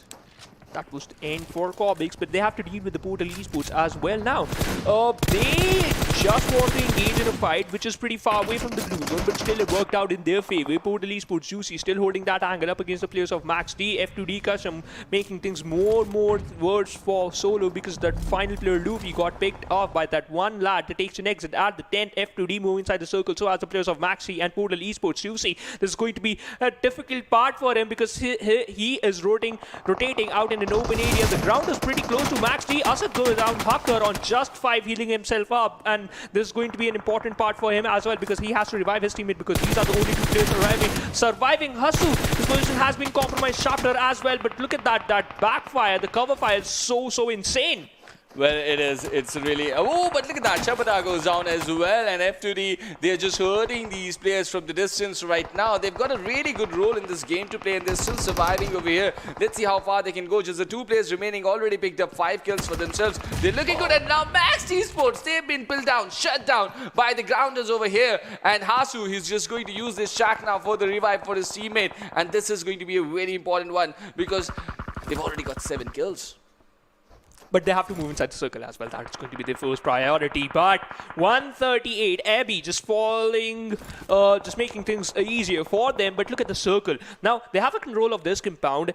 Baby, his kill has been confirmed. Juicy still surviving behind that tree. Makes an extra cover using that grenade. Jaguar, 3 kills on domination. I'm pretty happy with the position of Bablu Dani. He has a control of this Shaq team start. Got eliminated at the 8 with 4. Now, again, some decent performance from the side of this team. 138, basically. This team, all the 4 players alive, secured 4 kills, just adjacent to EZ4 because they also secured 4 kills. Fix just want to make things difficult for F2D. Jaguar received a lot of damage and he will go down for sure. Well, he's going to go down for sure, certainly. And the next shift of the circle, slightly towards the northern side, are going to apply more and more pressure. But 138 are going to enjoy this good shift of the circle towards their side. And they've got a good ridge to play as well. And this is the exact opportunity that they were needing, right? Oh, They started this game from the page number 4. But the grounders have also got eliminated. Just like you mentioned, they were outside the eastern edge. They were caught off guard, not allowed that easy passage. And Portal Esports also go down. But 138, on the other hand, they have a good foot inside the circle already. Look at where they are already. They've got some good ridges. They've already been dealing with those teams present towards the northern side and the western edges. So they've got a really good idea where the teams are right now, and they're holding a high ground. This is their game, position-wise, to be taking. True. But if this goes away from them, it's just their mistake. But you know what? I'm not going to anticipate, as well as I'm not going to think about the position they were holding. I'm going to think about how many kills they have because they are up with the players of Clarity. Oh, this is the play we want. One player going to knock out one player, another going to secure that kill. That's how you're going to play. Corner on a domination. Zubian, final player surviving from the side of Clarity. Knock goes down by the play zone. Jaguar knocked out one player, but at the end, eventually he will go down by the spray of Tifa. Fix just cause fall down, and he just jumped from the cliff. That's why he got knocked out. Only 3 teams left, Trooper. Now, Clarity Esports under pressure. They have lost their teammate and Zibyan and Dani down to 2 players. Do they have the enough gun power to stop Reaper X coming in from the south and from the northeast inside, the team 138 that is holding on beautifully. But 138, the problem that they're dealing with right now, they're so much concentrated towards Team Bablu right now that they are not looking at Reaper X, and who is also stationed beautifully. If the next shift of the circle goes towards Reaper X, the problems are going to multiply with every passing second for 138. They need to deploy players towards the lower side with using some smoke so that they can create a flank angle already, but they're so much concentrated towards Team Bablu. Zibyan gets picked off though, and he's going to get eliminated soon, but Dani is still remaining over there. But look at this. Myth creates an opening when they were trying to create that flank. That was a myth that you can't hide behind that fence, but no, Myth just easily They're concerned. domination. They're already concerned That, if someone has moved to this side or not. yes. They're already concerned because they know that they do not have good enough information about this side. Now, Farhan and his teammate out there, the two lads, one of them really needs to figure out a way to move someone to this rock. After 2 trees, you can see that rock over there. They really need to deploy someone. But for that, the problem is going to be Dani because he can clearly have shots over there. So this is the equation for 138. And where is the shift of the circle going to go? Look at the map over there. Okay, let's see. Some more seconds. Hassan on the other side closing in the distance. Pretty close inside, pretty center of the circle, and he's the only lad from inside Reaper X who's inside the circle. And now Vampire has a lot of information, so as Hassan, he can provide a lot of cover fire to his teammate. But now his main priority is to move inside the circle. Hipper just boosting himself up. Dani still surviving inside the shack. One grenade being locked out by Hassan.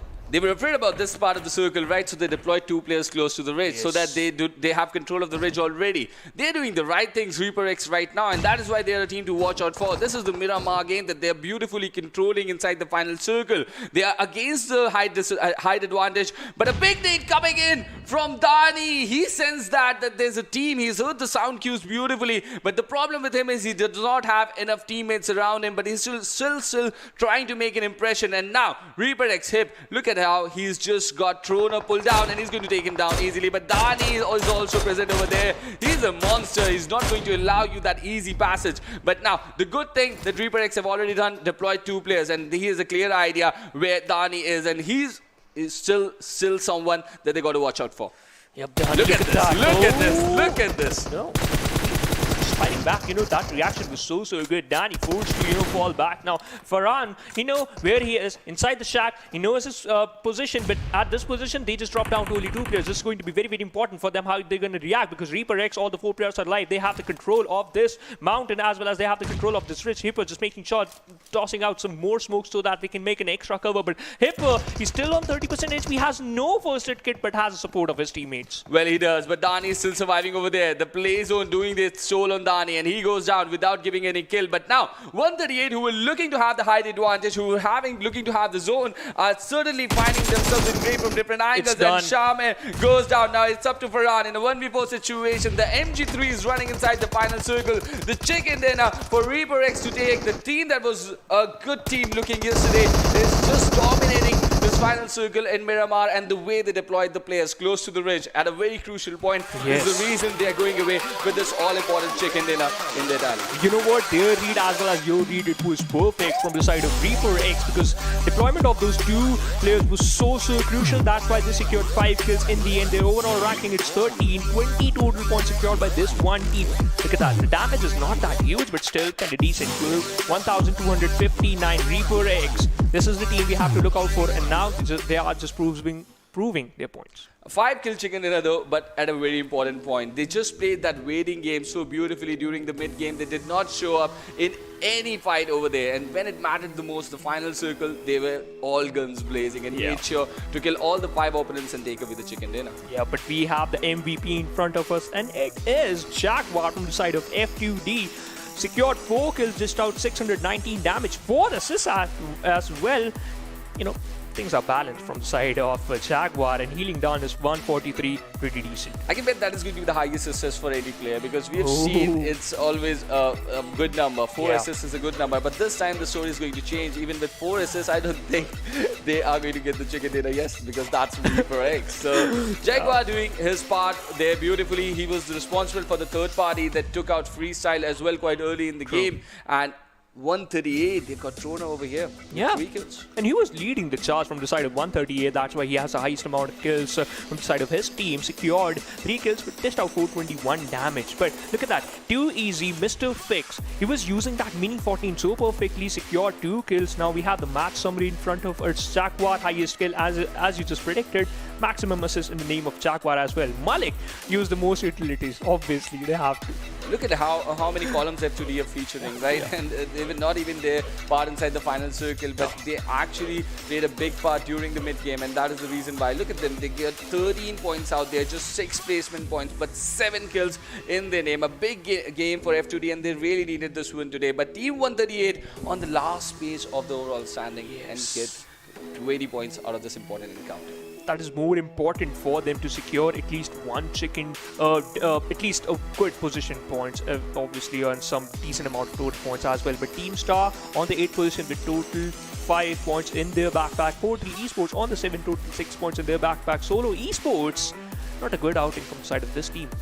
Not in the first 2 games, certainly, but let's see what they're going to do in the remaining 2 over there. But Modified and ZARAR Esports also going down cheaply. Even COBx tried a bit too much and they went down. But Freestyle, do you really think that they deserve 1 point? No.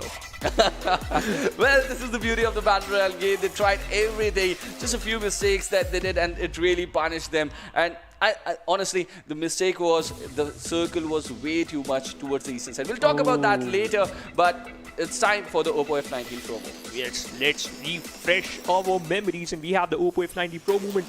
This first kill from the side of Mr. Fix, that was awesome. But after that, we were waiting for that. Literally, I'm waiting for that for the Oppo F90 Pro movement when Freestyle got punished. In fact, they got pinned down behind those haystacks, basically. Well, certainly did, and this was Stream Grounders trying to take control from the northwestern sides, right? But 138 did not let them prevail. They pinned everyone down over there. Even Max Esports played a very good part in clearing out teams from the western edge, from the eastern edge. But it was Reaper X. The way they sensed the situation, the way they read that they needed eyes on those ridges, and they deployed their players, utilized the number of manpower that they had, and then when it mattered the most, they just rushed in and snatched them. Yeah, in fact, when it was a 7 circle, Hipper was providing a lot of cover fire from that compound, and that's why every 3 player, they have a good control of that race. We have the overall ranking in front of us. Oh, Catty climbing up on the second with 95 points, very close to hit that 3-digit mark. But the important part is UNBNF and Not Esports has faltered down as 3rd to the 4th.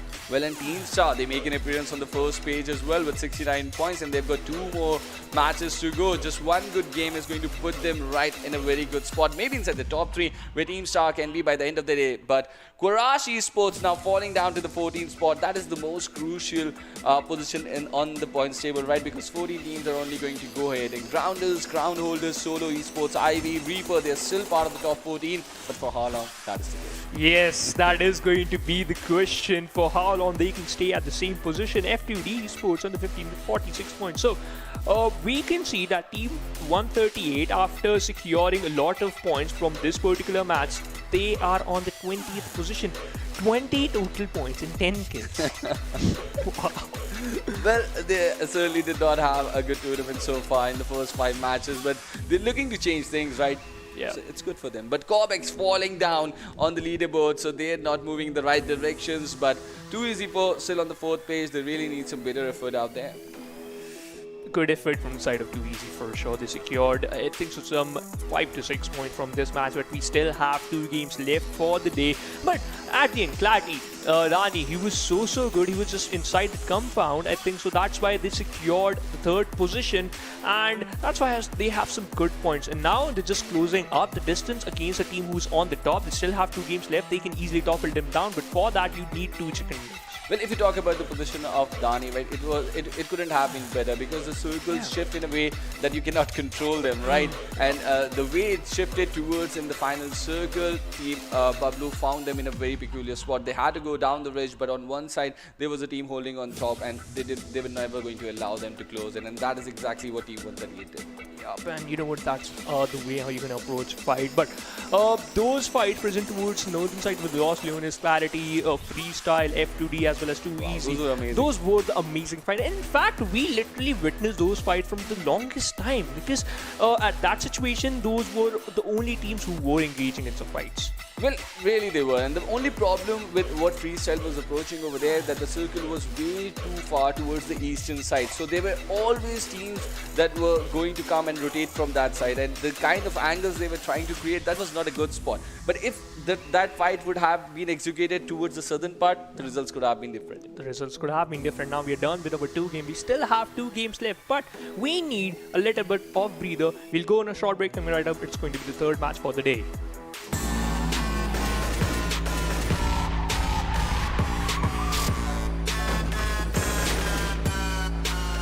Here we go now.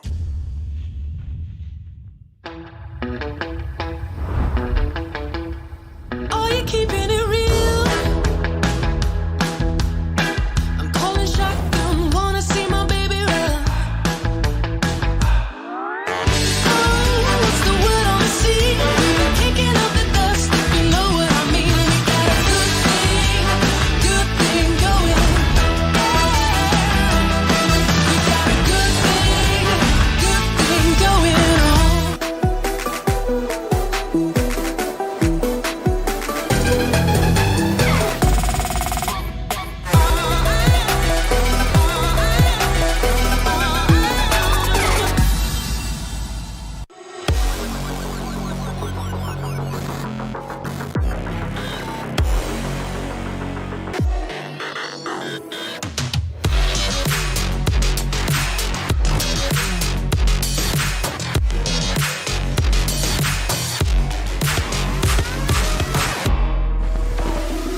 Hello and welcome once again to, of course, PUBG Mobile Club Open Pakistan Region 2021. A big thanks rather, to, of course, Oppo F19 Pro for making it all happen. Hashtag book up your fun.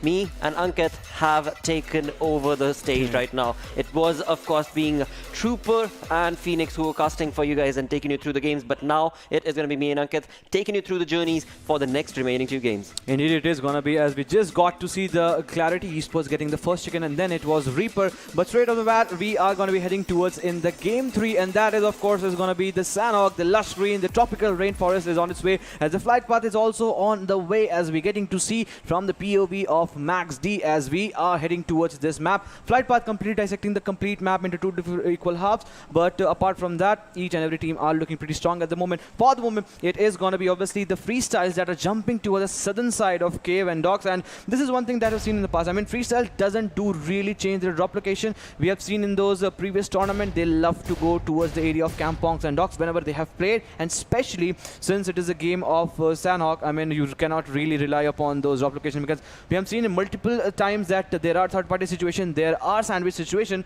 and in doing so, they really need to be careful. For the moment, 4 players in a 4 different split, and any team that loves to go down towards the southern eastern side, this is the same sort of strategy that we have seen from their side. Most certainly. I mean, definitely a very spread out approach coming in from the side of FS, but as we move on along towards the northern part of the map itself, we are looking towards the cow, where indeed it was Star who had moved on along. But before we talk about that, the ZARAR and, of course, Mod right here are going to be on our screens, where indeed it seems like ZARAR Sam is a bit of a tricky situation is what he finds himself into, and right off the bat in the first 1.5 minutes itself, we are going to be part of some sensational fights from the looks of it, and it is going to be ZARAR Sam, who has certainly gotten himself decent amount of loot set up for himself, but again, when it comes to the gun, that's all he has, and along with that the vest. But on the other side, it is Modified, who are getting punished for they have absolutely hunkered down the position of ZARAR, and now they are going to be in a little bit of a trouble situation, as Lish is already down. You remember the last match of Miramar, we were talking about Amish being just not able to find himself away from situation.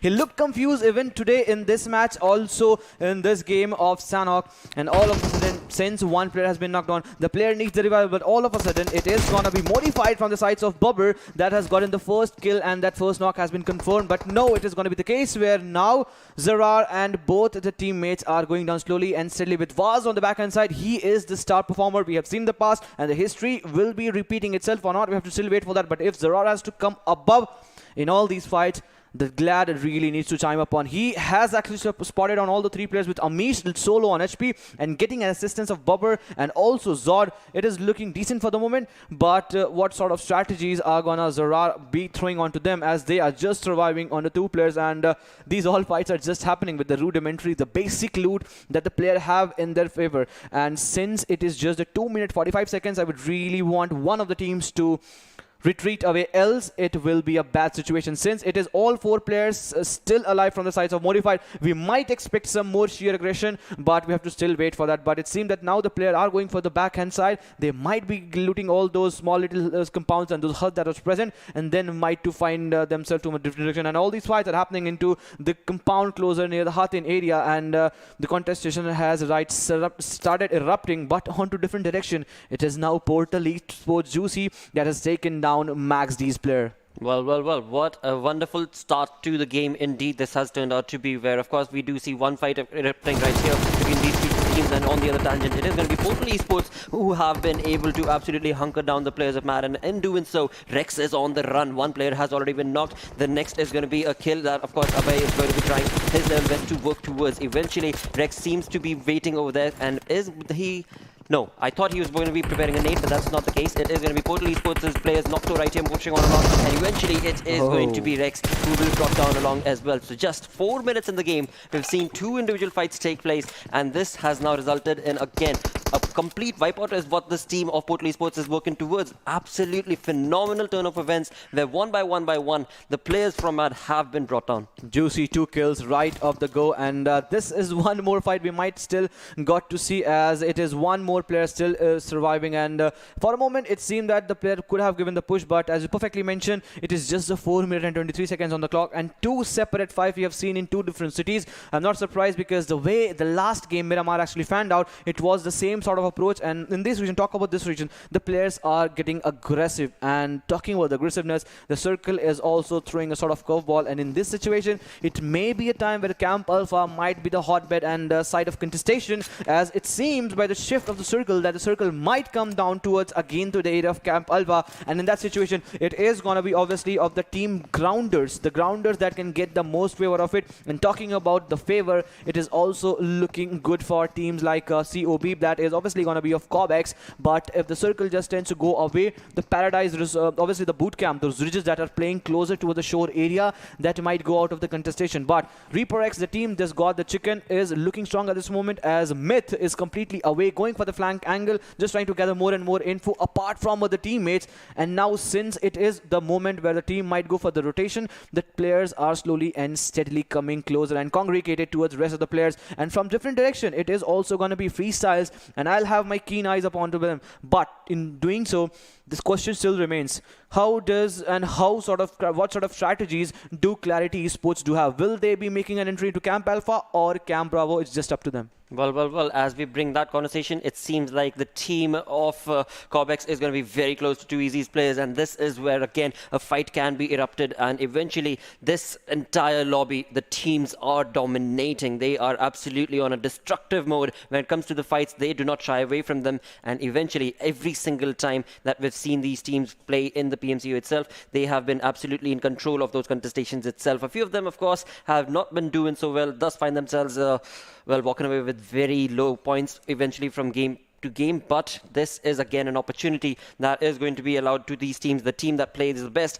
will be moving on along, but of course that is not going to be as easy as I speak about it, because eventually there are teams who are absolutely behemoths in what they do and the skill set that they have been able to have. But right now, we find these two teams, 2EZ as well as COBx, as I was just talking about it, find themselves in a bit of a tricky affair, because this has a stalemate vibe written all over it. It is going to be a fight that both these teams will erupt into, but for now, that is certainly not going to be the case, as both of them wait for each other to make a run for it, to make a gun for it. But will that be happening? It does not seem likely so, because again, it is the stalemate vibe all across this entire place. Pretty much the same as perfectly mentioned, and stare eye competition is still going on between 2EZ and obviously the COBx. I'm still waiting which team is going to be striking that first blow, as now Khalifa and Fix is leading the charge. Mr. Fix is onto the front hand side and just away from the rest of the player, and getting assistance of Khalifa can be one good thing for the moment, but the fight is still far-fetched, and that one small dip that can come into the favor, that can really help them. But for the moment, Clarity Esports player are being pinned down, as now PES Portal Esports Mom 2 is charging onto the player. Some player are into the stream still, because they were trying to make an entry. We talked about Clarity's rotation. Their rotation have been severely punished, as now the players are going down slowly and steadily. Zibyan has gone down, and not only gone down, he has been unfortunately finished. There's something that Clarity Esports would have really not wanted, because in the first game of Erangel, the team that really got the chicken, but now the grenade has been straight away lobbed onto this lobby, and right into the lap is what grenade does the damage for themselves. But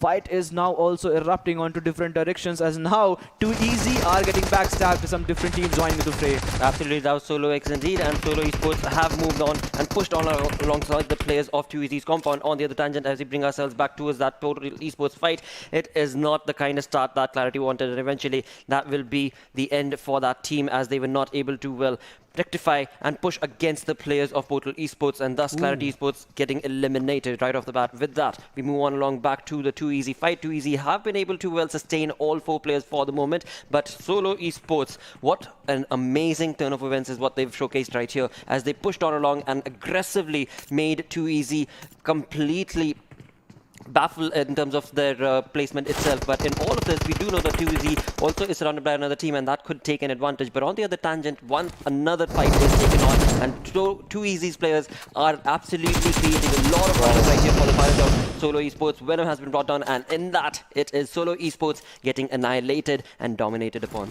Two teams just in a matter of minute, within a blink of an eye, has been sent to the lobby, and now is the time when 138, Team 138 is charging upon onto the players of F2D. So now F2D really had a good game. last one, but certainly this is not going to be the case as Jaguar is finding himself into that smoke cloud, and slowly and steadily the player will be taking the fight, but it is him that has brought the knock, and retaliatory fire also helps them to get a lot of breathing space for the moment, as now Farhan is trying to lead the charge. Abi has gone down and Troller is still surviving from the backhand side. It is going to be Abi that is still bleeding off, and 138 teams, the players are charging in onto the players of Jaguar, and slowly and steadily one more team being baffled, and it seems that we are off to an explosive start as we still haven't touched the 10th minute of the markup, and 3 teams sent to the lobby. The recent one, it is going to be the F2D Esports. Wow. Wow is what this game is turning out to be. I mean, complete domination from so many of these teams, and now it is going to be too easy against the stalemate situation of COBx. Finally, too easy seems to be the one that is going to be, of course, trying to hold their ground, right? Because COBx, during the fight that too easy took against the players of Solo Esports, have found themselves pushing on alongside the road and getting into the compound of too easy. Now, too easy, we can clearly see Mr. Fix is going to have to get himself bandaged up, but eventually when it comes down to the play that is being created from the side of COBx, we've got Asan right here along with his teammate Irfan, who are creating a flank angle, as we can clearly see on the minimap. Eventually it is going to be a straight down affair, a piping down affair, but eventually when it comes to too easy, they have a very wonderful positioning for themselves, and if that positioning works out right, they could have the better part of this fight based on the flank angle that they find themselves upon. As of now, of course, once again the teams are going to be just completely going docile and working towards getting the information first. Definitely, I mean, straight right off the bat, we just saw that COBx was really not finding themselves in the fight, but as soon as they realized that it is too easy, that is just trying to pin down the players, and it was obviously a solo that really got the better half of this fight, and they were eliminated. But certainly it is again a stalemate situation where all the 4 players are aligned. Ehsan and Saf on the left hand side, and with Irfan getting the TPP advantage with Adam Khor into the center line of the circle. I mean, they are making a formation, but they need to realize that it is also that from the sides of too easy, that they are also creating that sort of a flank angle with Tifa pretty much away from all these fights. I mean, he can, if he gets knocked down, I mean, he will be the one that will be panicking the whole of the team if he asked for the revival. But in all this situation, it is still a stalemate situation, and all these fights are happening in the area of boot camp. And just imagine one team getting the better half of the left side of the ridge that we talk about. I mean, it can be a game end for either of the team if they just find themselves in the open situation. That certainly could be the case. But for the moment, they are going to be completely hunkering down their positions, but only for a few seconds, because the circle has moved away, and Harton is where the circle is going to be modifying and bringing it down towards. And Modified is the team that finds themselves pretty much in the center of the zone. Very close to them, of course, is going to be the team of ZARAR, and from the northern front we can clearly see that Star has also made that rotation. It is going to be an interesting turn of events where just in the first 12 minutes we've got so many teams who have been eliminated, but as the rotations are being made, we can see from the side of boot camp, Too Easy as well as, of course, COBx are going to be making their own individual rotations, not going to be contesting for now, because they know the importance of getting into the zone itself, and that is what they're going to be working towards. Talking about late rotations, 138, that team is now finally making that rotation to get into the circle itself, and Portal Esports completely swimming their way across to get into the zone. Very perfect state of affair indeed for this team, because this team has been able to accumulate 6 kills already in the 13-minute marker on Sanhok. Observers, you are doing a commendable job, and in that one exclusive drop right on the shorelines area, do Portal Esports player have the courage to even get close towards that? It seems that since now they are getting peppered with a lot of bullet, it seems that ReaperX can really have a party and really can have a fish party, as now they are trying to get all the players into his hand. With Baby still swimming, he has been spotted down, but obviously the waterline, shorelines, it is difficult to knock down the player, but he really has a good chance to actually secure at least 1 or 2 of the kills with Groza in the exclusive drop that we're getting to see on the 3rd airdrop. I mean, this can be a real beast only if any player gets a hand onto that. Onto the other hand side, it is again Portal Esports, a complete team. I mean, they are surviving on the mercy of not getting spotted by ReaperX. Absolutely, but the spot has already been made and information has been relayed to the team between Reaper, and eventually a knock has also been confirmed and Baby has already been brought down. Eventually, as we move on to the other side of the edge of the zone, it is going to be none other than, of course, Max D right here, very close to the position of 538, and in that to win so, Max D is all by himself. When it comes to his teammate, he is a little further out ahead. That's going to be Rahi, and to create that sort of a push against the team of I-38 certainly will not be commended, but it seems like Rahi has given away the information. The X factor that they hoped for against the players of I-38 has certainly moved away from there. Indeed, as you perfectly mentioned. But now Mom2 goes down. That means Reaper X have started retaliating. And not only Mom2, it is also from the sides of Baby that has been pulled down from the sides of Reaper X. And all of a sudden, completely unsettled is the word that I'm going to use for the sides of Portal Esports. The team that really got early kills, that really eliminated Clarity Esports, are now on the receiving end. I mean, they're getting the taste of their own medicine. You remember when they were Clarity Esports were making a rotation to the water areas, they were the one that got pinned them down. And they are repeating the same sort of mistakes. I mean, history repeats itself, but the wiser are those ones that who really learns from the mistakes of other. But certainly here, Portal Esports didn't learn anything. Well.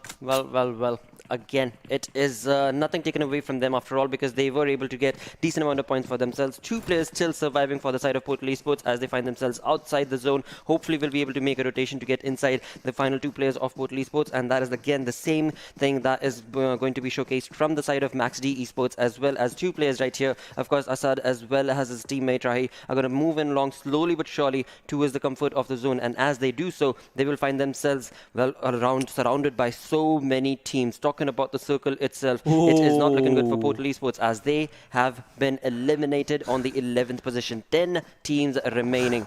We do see COBx Esports as well as 2EZ getting into the zone, but 2EZ, they could be the ones that can maybe rip a thread across Reaper, but we shall have to see if that will be the case or not. Team Star in a complete control, but the bigger question is which side is the circle gonna be making the next shift at the end. With this shift, we are getting to see half of the total areas is on the water hand side and half, not even half on the land hand side. That means there is gonna be a lot of ruckus, lot of chaos, and starting things off, it is gonna be Ripper X that is trying to rip that party apart from each and every one team, and it is gonna be obviously FS that are again on the receiving end as Malik goes down, and certainly they are now caught in the rotation. It seems that COBx is the one that has spotted down, but it's not only the COBx that have spotted a freestyle player down, but Reaper X is also one team that has spotted Saf down, and he has brought the tap shot onto Saf, and with the 20 HP, with he surviving, he is not looking good at this moment, as he will be getting assisted from the rest of the teammates. But the question still remains, how are these teams going to be surviving in this small piece of land? Because on the different direction, the fight is also happening. On the southern side, it is also going to be Reaper X that are trying to rip things apart. From the western side, on eastern side, the teams are coming in. The teams are coming in slowly and steadily, and just because of that, we getting to see Modified Zod getting the better half of MaxD Asad, and in a blink of an eye, MaxD has also been thrown out of the match. Well, not the kind of play that of course MaxD wanted to be a part of, but eventually that is what the game is going to be throwing at them. Eventually when the game moves on along with the 9 teams that are still remaining, we are 17 minutes into the game. Reaper X certainly trying to dominate and get so many kills for themselves. On the other tangent, it is of course COBx Esports that were trying to take a fight against the players of Freestyle, were able to bring down Malik down, but eventually of course they were at the receiving end thanks to the team Reaper. But now when they have moved away thanks to the smokes, COBx are now into compound of Freestyle, and these perfectly set up nades that are being brought on from the side of Gadari is going to be completely decimating the position of COBx from the looks of it. As of now, the damage is not really being created, even though the lot of utilities are being utilized from the lad.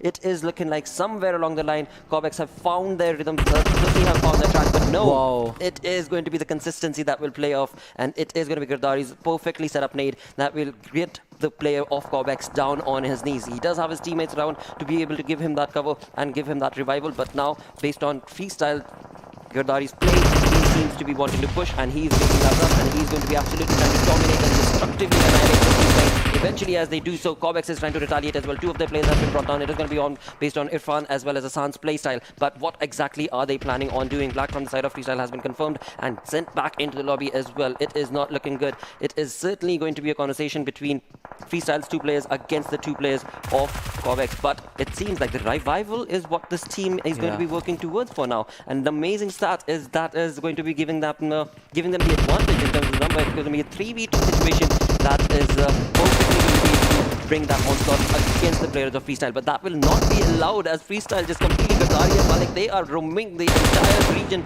with absolute destructive force, and doing so has resulted in COBx's one final player remaining, and he's not going to be able to do much because eventually Malik and his teammate have just been completely annihilating their opponents. That was COBx, and COBx being sent back with only 1 kill on the 8th position. Oh boy. Best part for that mini generator is that when it runs, eventually it deafens the opponent here, and they are just not able to hear. And he was constantly using that M249 into action, and just resulting with the COBx completely getting decimated. I mean, all credits to the player from the sides of Freestyles Malik that really made it possible. This is not the way you're trying to make an entry. You are trying to make an entry, but it is going to be Shabdar from the sides of Grounder that has taken 1v3. Eventually, it is going to be the last player surviving from the sides of the opponent team that is trying to make a push, and Modified all of a sudden has been completely shut down with one player that needs the revival. They are certainly the man to go with. One player completely away from these areas. One player is also approaching towards the zone, and he is into the stream. He is into the water areas, but as soon as the Grounders, rest of the players,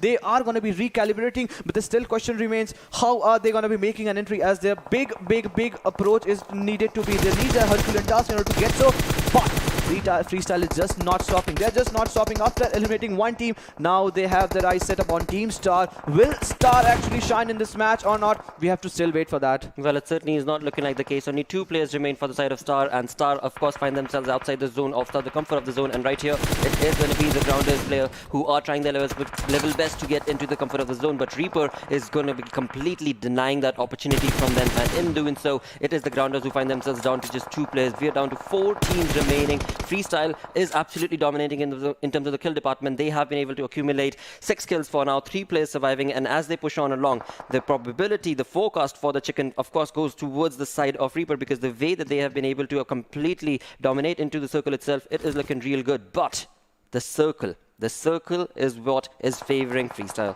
Definitely, Circle is favoring the Freestyle, as perfectly mentioned, but so is not for the rest of the teammates, and also for Reaper X. For the time, Reaper X has Knight, has that ground for its own time, but for how long, that is going to be the question, as now they are trying to segregate all the loots coming in. But Team Star perfectly, they were being hunkered down. 2 players still surviving from their side. Now they are slowly and steadily peeking their way onto the players. They are Freestyle actually position and Tyrant on the back end side. They are trying to take down the Grounders. The Grounders are there. They have not grounded, but rather they are trying to swim down their way. But this is going to be a tough challenge for them, as now they have their crosshairs set upon to the players, and now Malik is just not stopping. After 3 kills, he seems no shots satiated and unsatisfied is what he is for now, and he is getting a lot of kill, a lot of flesh he has actually carved out from the body. And now this will be a moment where Jigsaw will be pulled down, and this might be demise, as this is going to be the last player survived from that side. Behind that rock, it is going to be Knight, but the question still remains, for how long? Well, for how long? Not for long, dude. Not for long, that's for sure. Because again, the Grounders Knight is in the water. As soon as he tries to get into the comfort of the land itself, he will certainly be denied. On the other tangent, talking about FS, I mean, this team is just completely dominating. Tyrone as well as Malik are the ones who are certainly trying to dominate against the final player of course, Reaper right here, we can see. And this team's position has been caught. Tyrant knows exactly where he is. Malik knows exactly where he is. And now it seems like Tyrant is going to be going to give the revival on his teammate Gardari. On the other tangent, talking about the final player remaining from the side of the Grounders Knight, he is just swimming away, trying to get... well, again, he's just trying to work towards the placement point. That's all that he can do. But Malik, he's a greedy lad. He is certainly not going to allow that final kill to go down to the play zone. He wants that kill, that is for sure. But Reaper X's player right here, well, being out in the open with just that tree trunk, that is going to be helping you, but for how long? Because again, when it comes to the circle is moving away 5 seconds down, and it is going to be just complete annihilation. For now, it is Freestyle who are definitely dominating in this game. Definitely dominating in terms of the point they have secured, definitely in terms of the zone, and obviously the numbers advantage they have. And since now Hipper has been spotted down, he will be taken down for sure, but for the moment it is going to be rampage mode on which Malik is standing at this moment. But Tyrant will be the one that will be putting the final nail in the coffin, and there we go, a chicken going into the name of Freestyle. But what a valiant effort for the last lad from the sides of Reaper X. What a game we just witnessed.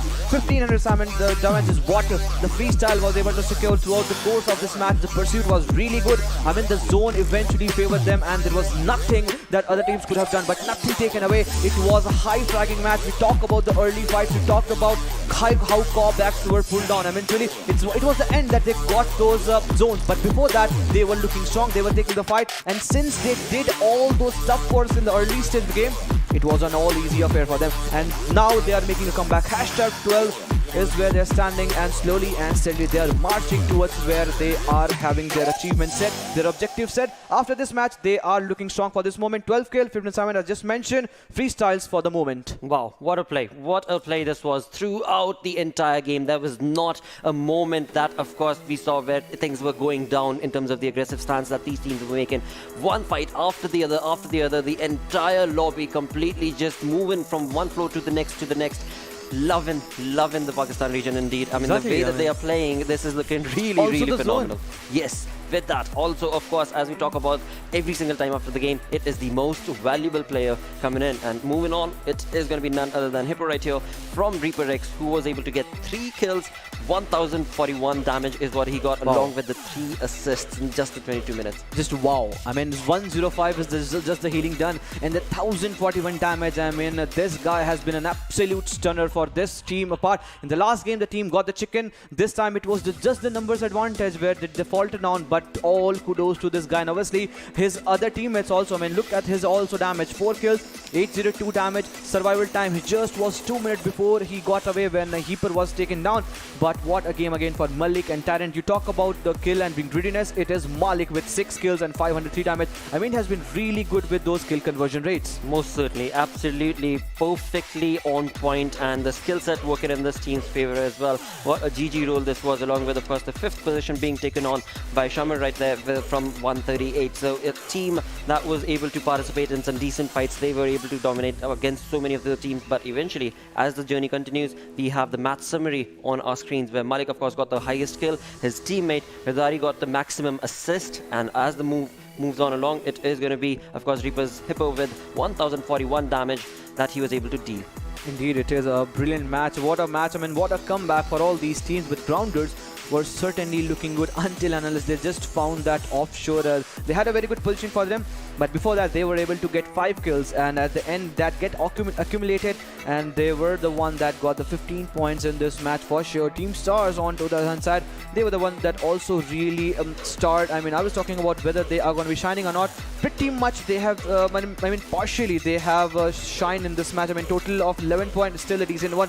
And if the team tries to work and emulate the same sort of performance, I mean, one slot is booked for them in the finals. Most certainly, but as we move on to the second page, this is where we start off right off the bat from Clarity Esports. That was all thanks to Portal Esports' aggressive play, sent back into the lobby on the 14th position itself. But let's just combine all of these wonderful fights through, of course, the Oppo F19 Pro moments. Exactly, and this will bring a fresh, if you have missed the fight, and if you have loved to relive the fight, and I will be really loving to relive this fight, as it was in the early initial stage of the game where Modified were just being pushed upon to obviously some other teammates, and it was not looking good for them. As soon as they got down, it was their demise, but certainly it was Nocto that took the 1v1 fight, and then it was Clarity that was completely decimated. I mean, they were just not given any sort of chance against Portal Esports, and then we head towards those boot camp fights where it was Team Too Easy that really took the fight too easy, and then it was an all easy affair for them. Team 138 was also looking fantastic in the way, and Jaguar, that poor little guy, didn't have that any sort of thing, because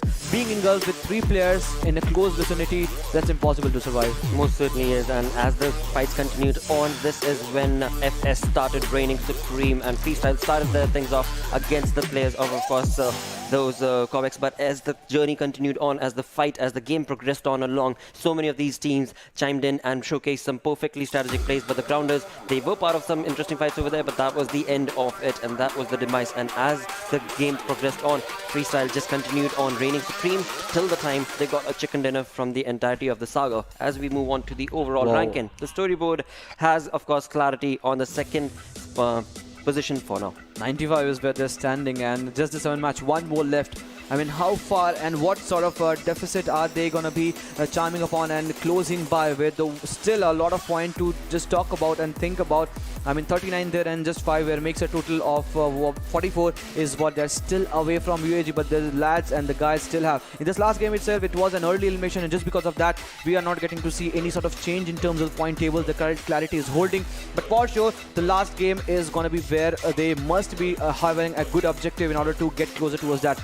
Talking about that, Freestyle is also one team that really had a very good game, and now since that 0 has been converted into 1 in terms of chicken, now they are getting close towards where they actually want to find themselves into. At the end of the day, it will be top 14 that will be qualifying, and in doing so, it is also solo esports that have now come in. Now it is going to be all upon how F2D Esports is going to be making a comeback in the last match or not, because the point difference is not so much, but still enough. If they falter down, they will be still on that 16th position. Talking about the teams on the third of the chart, Max D Esports, the team really faced an early elimination this last game itself. They most certainly did, and as the journey progressed on, we also had Modified be a part of some fights. Team 138 also were showcasing some wonderful skills for themselves. ZARAR Esports as well as PMCO Esports find themselves on this page. Now again, when it comes to the points itself, from 17 to 24, we're looking at 44 points down through 28 points. So there is a difference, there is a gap in there, and if there are going to be teams who are going to be dominating with this sort of a destructive force, as was just showcased from Reaper as well as PMCO Esports, then it is going to be a tricky affair to find yourself in the top 14. But again, I mean, nothing can stop these teams. It is all based on one good game, one good day, and of course we've seen that again and again in so many different tournaments, that things absolutely do start working in the team's favor. But that is of course if the team starts bringing in that sort of a synergistic performance, and that is going to be crucial for the teams to do so if they want to participate in the finals. Yep, indeed. I mean, it's the high time that they need to actually chime upon and just get closer and closer to where they have the objective set. Top 14 should be the only aim, but before doing so, they need to get closer toward those 16, 17, 18 points ranking, where already the other lobby from the sides of Group B and C are standing, and certainly not the way. Team Too Easy and obviously COBx should have chimed upon too, but COBx really gave a good fight, but certainly this was not the case where they could have chimed upon. But the way now Freestyles is actually getting into the groups, things are generally heating up in this region. Yes, that certainly is true. With that, we've got one final game remaining, but before we jump into the map, of course, it's time to take a short little break. Stick around, we're going to be right back.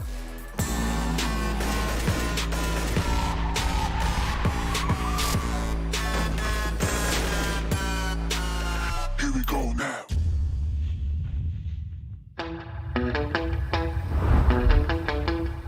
Are you keeping it real?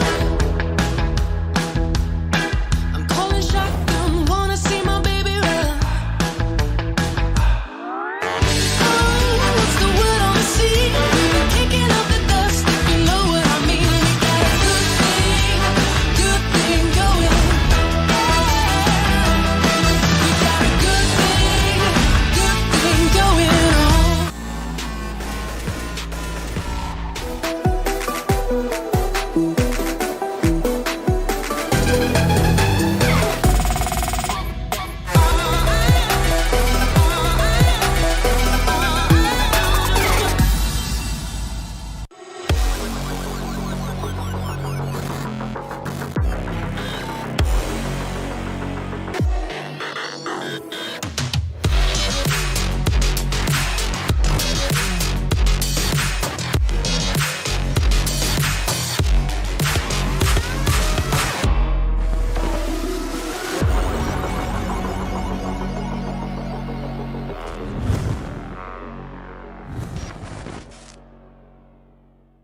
All right, welcome back to PUBG Mobile. Of course, this is the PUBG Mobile Club Open 2021. Thanks to Oppo F19 Pro. Time to get busy. It is going to be the final game of the day where we will be looking at Erangel. We've got 3 games done, and it has been a very dominating performance from these teams in the Pakistan region. But now it is time to have a look at the final say. And this time around, let's see if it'll be a different team or will it be one of those that will move in to take a chicken dinner.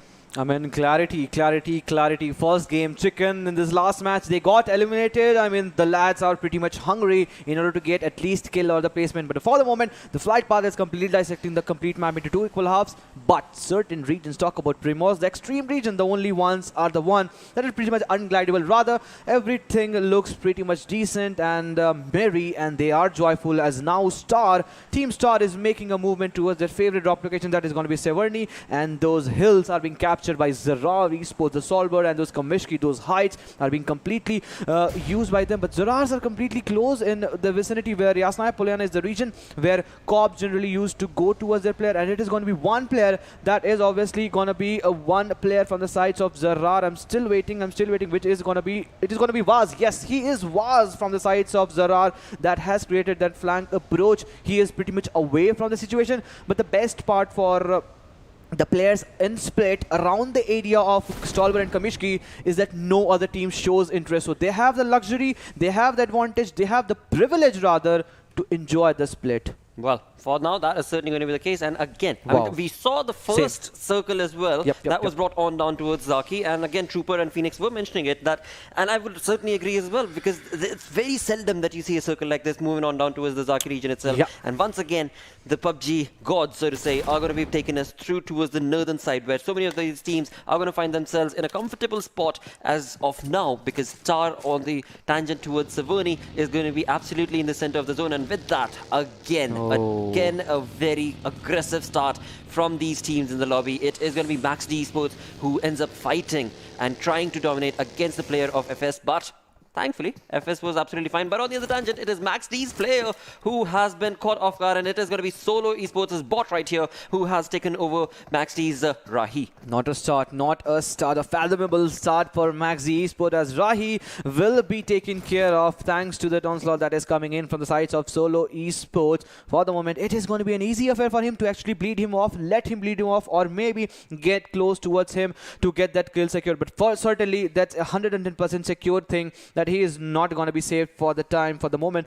That means ZARAR Esports have to play for the rest of the match and with everyone. And the first blood before Rahi gets finished off, it is going to be Team 38, obviously a B that has gotten the first blood. I mean, right off the go, since the circle is pretty much the same in this last match, the first game of Erangel that it did happen, the circle is also favoring all the teams that love to go towards the area. And we were talking about Kamishki and Stolber. It is going to be ZARAR that will be getting the better half of it. Most certainly, and for now, things are going to start slowing down a little, which is, well, a good thing, because when it comes to this team, all of these teams in the lobby, they are just so very much wanting to jump into the fights. Gun blazing is what these teams are, and that has been showcased again and again from all of these games. And of course, it is important as well, because I mean, they're going to be completing the 8 games, thus only 4 are going to be remaining for them before we reach the final point where we shall see what teams are going to be jumping into the finals. So it is easier said than done, but of course the stress levels are going to be really up top, and all of these players, they are going to try and bring in the best of the best play that they possibly can,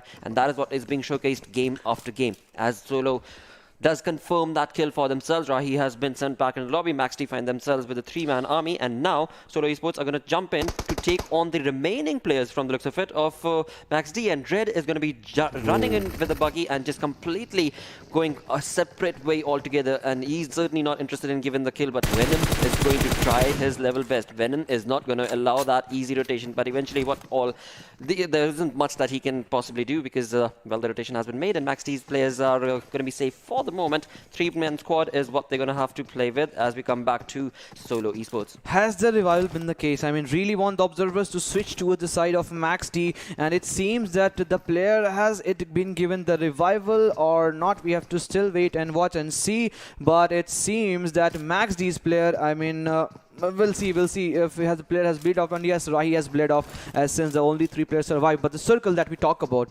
split from the sides of Reaper X, the team that got the chicken in the game of Miramar, certainly looking unsettled for the moment, I would say, because they still have to make a maneuver. But Freestyles are coming back towards Gardari. It seems that he needs some sort of help, because he seems that he is not in a motion and the player needs to be taken care of, and the players are coming slowly and steadily, and no players from enemy teams are there in the same vicinity. That means it will be a safe passage. So still a lot of breathing space. We just talk about the Northern Island. Shooting Range is just up for grab if any team needs to come. But Clarity, the team that really got just flushed out in the last game by Portal Esports, they are looking pretty much strong at this moment, holding the northern Giorgio is where they can camp the situation. The bridge that connects this island obviously to the northern one, they really have a good chance, and I guess some team will be the one. Which team will it be that might be traversing around the same area? And if the circle tends to constrict to the same area, or maybe shifts and tends to tilt toward the northern side, there may be a chance that one team might be looking to go towards that. So a lot of possibilities are still there. In this last game itself, the circle shifted towards the same area. But in that situation, no sort of a bridge camp situation with there. And generally, we don't get to see those Giorgio bridge camp, obviously. But certainly, you just cannot rely on this thing, and you cannot deny all these facts. But Yasna Apollon really want us to see the contestation between Cob and 2EZ, which for the moment it seems impossible and unlikely, as now the teammates and other players are spreading themselves apart, and a lot of distance has been created. That means they are falling themselves away.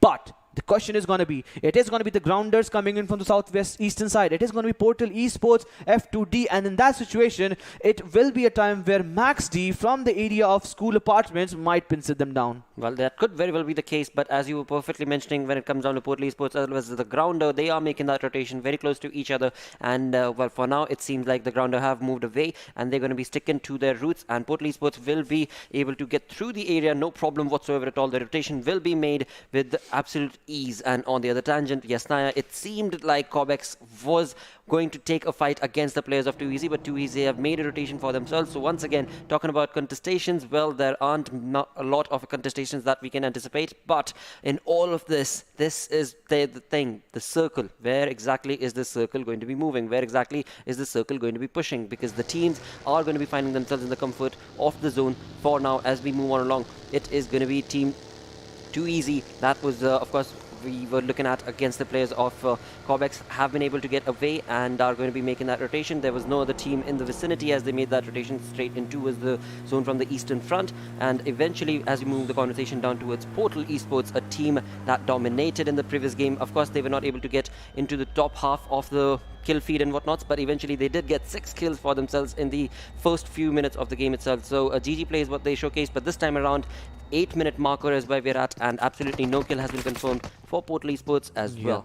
Looking to get more and more kills is what I expect from that, because this is one team that one good day that can really turn the things apart. But Buggy into that school main school building is what we're getting to see, and Reed with that extremely good rotation coming in with the players pretty close to them side. It is gonna be Solo Esports, and now realizing the fact they must have heard those buggy sounds, and before that happens, it is gonna be Solo Esports that was coming in, and Rozok is where they will be taking the fight, and they must be inviting for the contestation that if you have the courage, come and defeat us in the area of Rozok. And that main, obviously that ridge that is the infamous ridge behind the Rozok that starts the initial points from where Rozok starts. It is being controlled by Hacker, and Hacker needs to obviously take care of this position, because if there is a straight slam in by 4 players, it will be a pretty tough charge, and in that predicament, he might falter down and succumb to pressure. But as just mentioning these facts, some players are slowly and steadily coming in, and it seems that one more team is in the same vicinity on the backhand side. The situation, which is Hacker, that has fallen himself away, and the same situation did happen when Solo Esports, all the 3 players and 4 players were charging in. Hacker was the more wiser one that decided to fall himself away. But one team is still surviving on the backhand side. You can get to see the green marker that is still cutting away from the screen. It is in the same vicinity. I'm still waiting to see which team it is going to be, and at that point, at that situation, obviously it is going to be Portal Esports, one big team. I mean, this is certainly going to be a challenging thing, but Max D's really have a good chance to go into the northern side, but the speed with which ZARAR have made a rotation, is just phenomenal. And also from the sides of Freestyles, the players are slowly and steady, but there is going to be some ruckus, some real traffic on that Rozhok bridge that connects the Northern Island. Most certainly that is going to be the case. For now, we can clearly see the teams are making some incredible rotations from the side of F2D. They are making a rotation through the stalwart and going to be going on into the zone itself from the eastern front. On the other tangent, right behind them is going to be the side of the grounders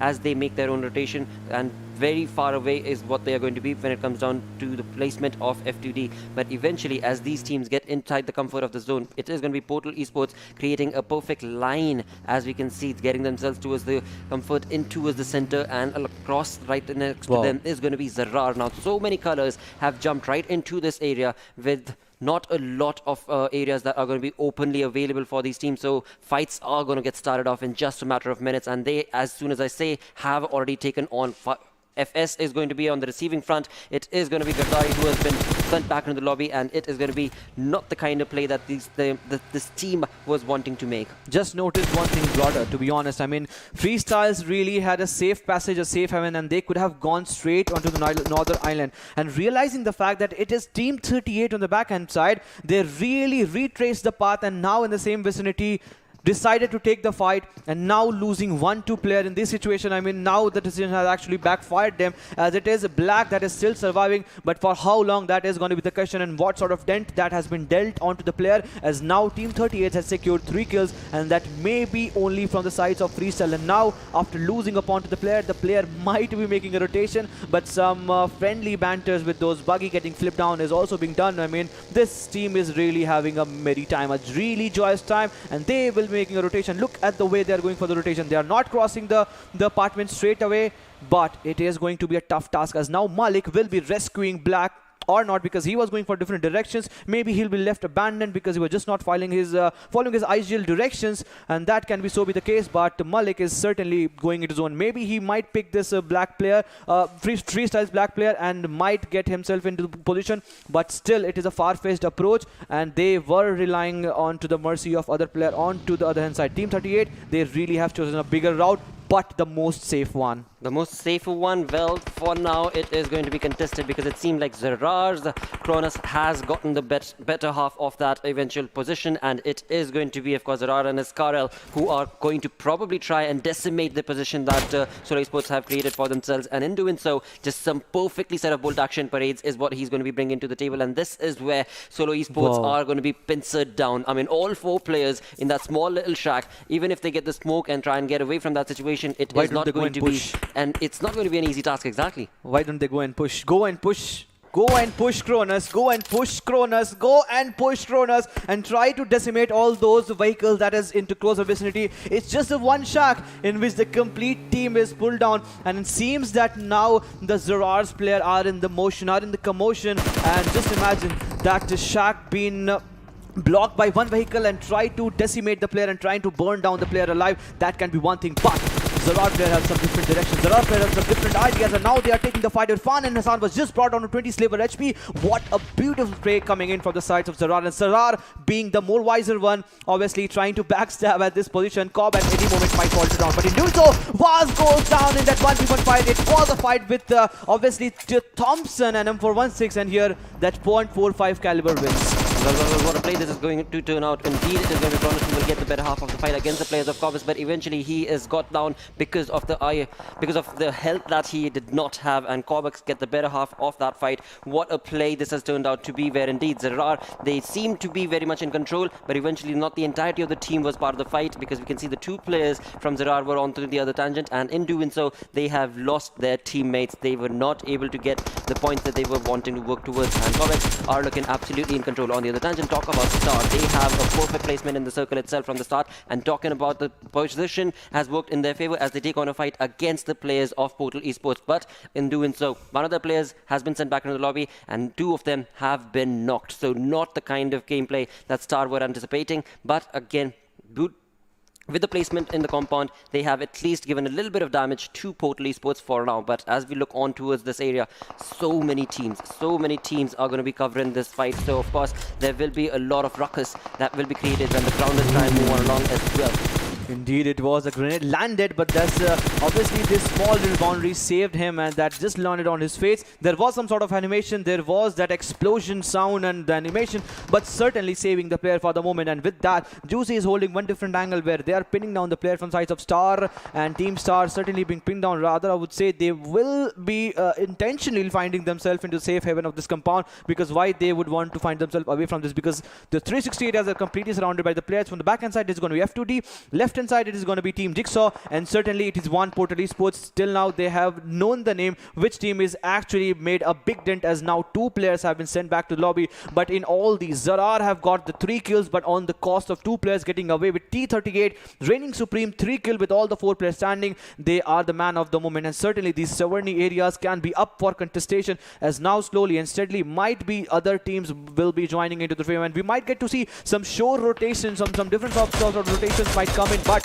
around the shooting range area is where Team Star having their eyes set upon, and it is going to be Max D that is getting a lot of bullets being peppered onto them. Absolutely, with just these 2 players remaining from the side of Star, it was of course the Grounders as well who were pincering them down. It was another team that was of course Portal Esports that were bringing in and domination against the team of Star, and eventually in doing so, Star have well not been part of good fights, so to say. On the other hand, talk about the kill feed. The kill feed is going absolutely berserk, because there are so many teams who are taking on the fight, and Reaper X being the first team to be eliminated for the moment. And who is that? It is the Clarity. The Clarity with some real clarity, and the intention is pretty much set that we are going to be chiming into the match. We will making sure that we will be taking you down. And the team that really faltered in the last match of Sanhok is really reigning supreme. Will this be one more time for them to get close to the chicken? If so, they will be getting that deficit done, with which UAG TUF is standing above them. But for the moment, it is going to be Team Star that is holding the edge of the circle, but not in a good position, because after this, the circle will be shifting away, and this warehouse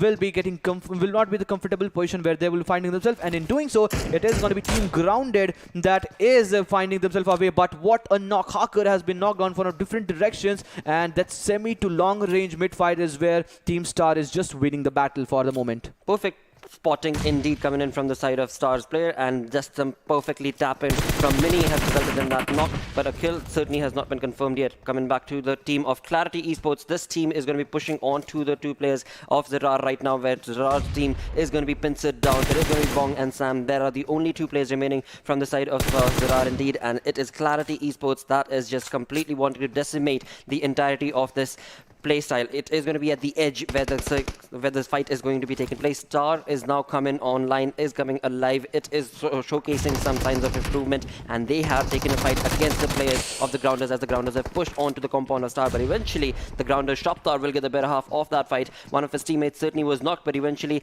not for long, because the revival will be given, and in that, it is the Star team that will be facing the brunt of the situation from the side of Team Grounders.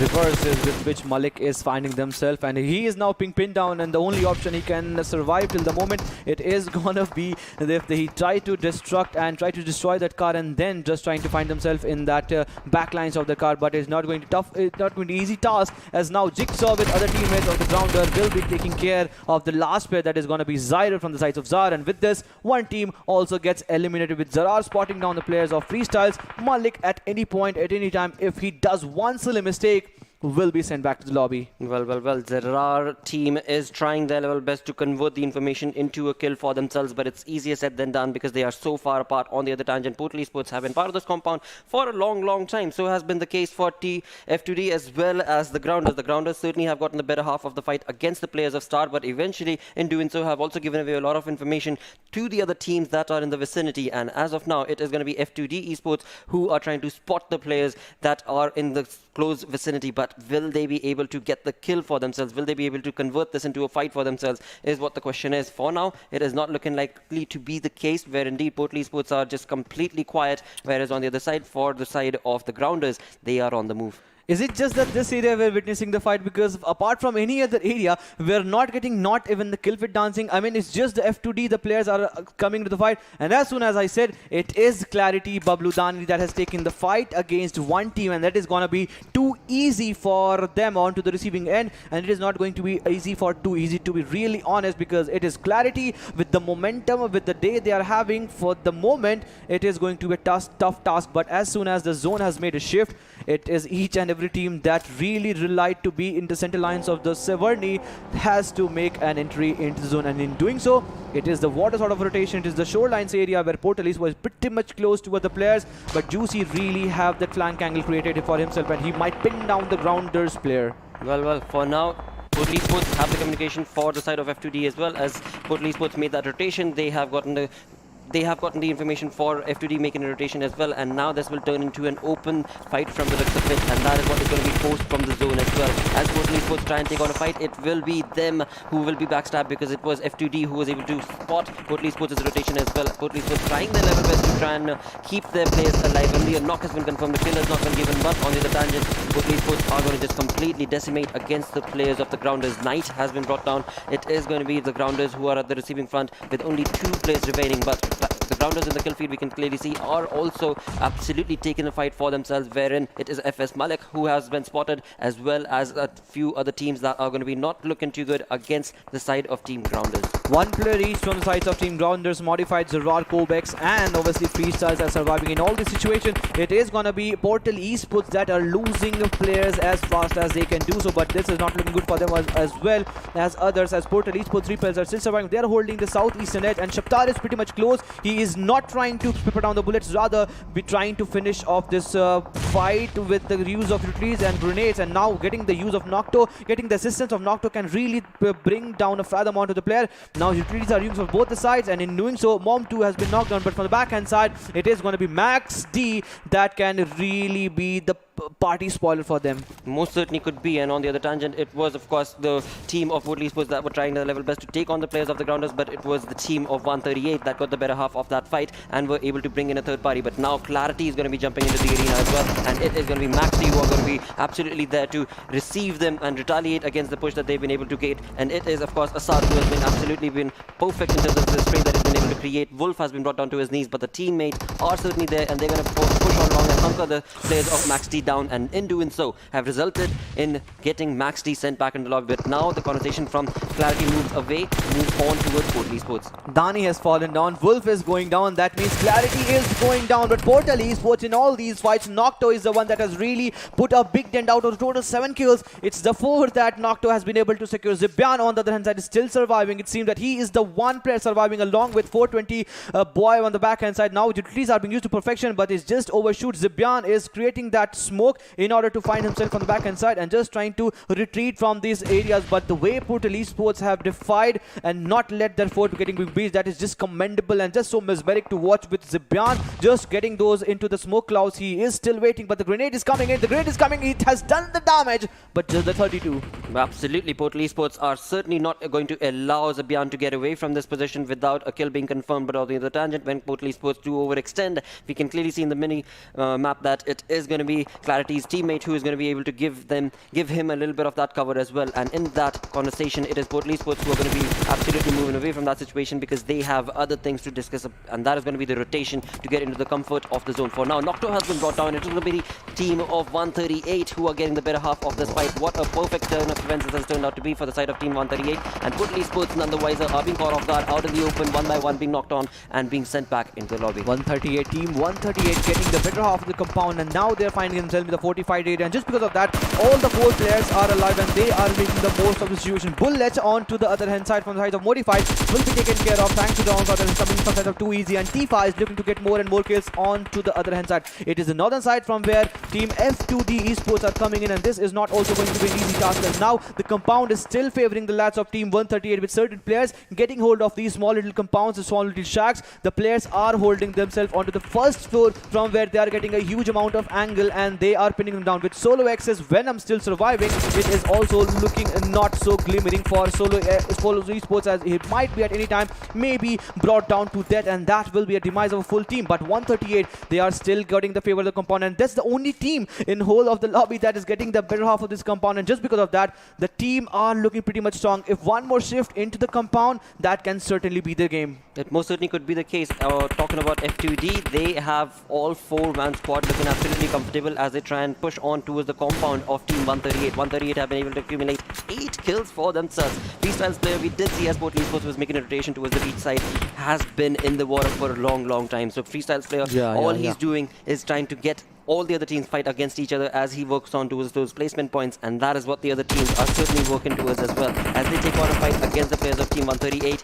it is not going to be easy for 2easy as they make that push, but eventually will be caught and will be dropped as they are out in the open. Shamir was wisely deployed. The team knew that it is going to be certain team that is going to be made a slam, and as soon as Tifa slammed his buggy onto the face closer towards that compound, he was taken care of. Now it is Khalifa and Zair that are surviving on the mercy of the player. They don't have any sort of smoke. They are not using the utilities. That only means and don't justify that they are running short of all the utilities in all doing so. Shamir is the one that is still holding that angle. That's still holding that angle with Farhan joining in the fray. The team is looking strong at this moment. They are just going to finish up the kill, but it seems that they are unaware of the fact where exactly Khalid and Zaid are hiding, else the player wouldn't have come close to this direction. They were in the open. At that point, a knock could have secured, but certainly 2easy were just reluctant to give their position away. Absolutely, and that is certainly going to be working in that team's favor. But eventually now, with the nades being paraded from the side of 2easy, the information is going to be relayed to Farhan and his teammate as well. But the question is, the circle is not favoring them. The circle is, it's far, far away from them, and they're going to have to rush it out in the open, and that is something that Team I-38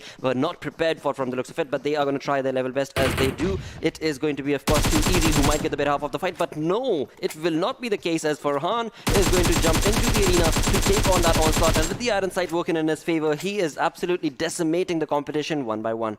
You remember Black when he was stuck in the area of Georgia Puller around, and he was the one that was really getting the better half of it. And the way he has maneuvered himself up, he has no sort of first aid, just the one, no bandage whatsoever, just the M416, not even the extended clip. I mean, what sort of game he has made possible. We have seen these sort of game in the past, and this is the one lad guy that can actually punish the player. If Jaguar doesn't spot him, he can be the one that any fine day can spot him, but still reluctant enough to get his position getting away. But F2D in all these fights is completely unaware of the fight. That is one snake that at any point from the backhand side can hit him so hard that the team just cannot survive the situation. But now Black is standing. He is trying to take up the fight. Now Black is letting things go away, but there is no sort of sound cue that is giving it away. He's trying to slither himself away, but as soon as he comes towards the same player, I mean, just the 5 meters, and he's still not taking the shot.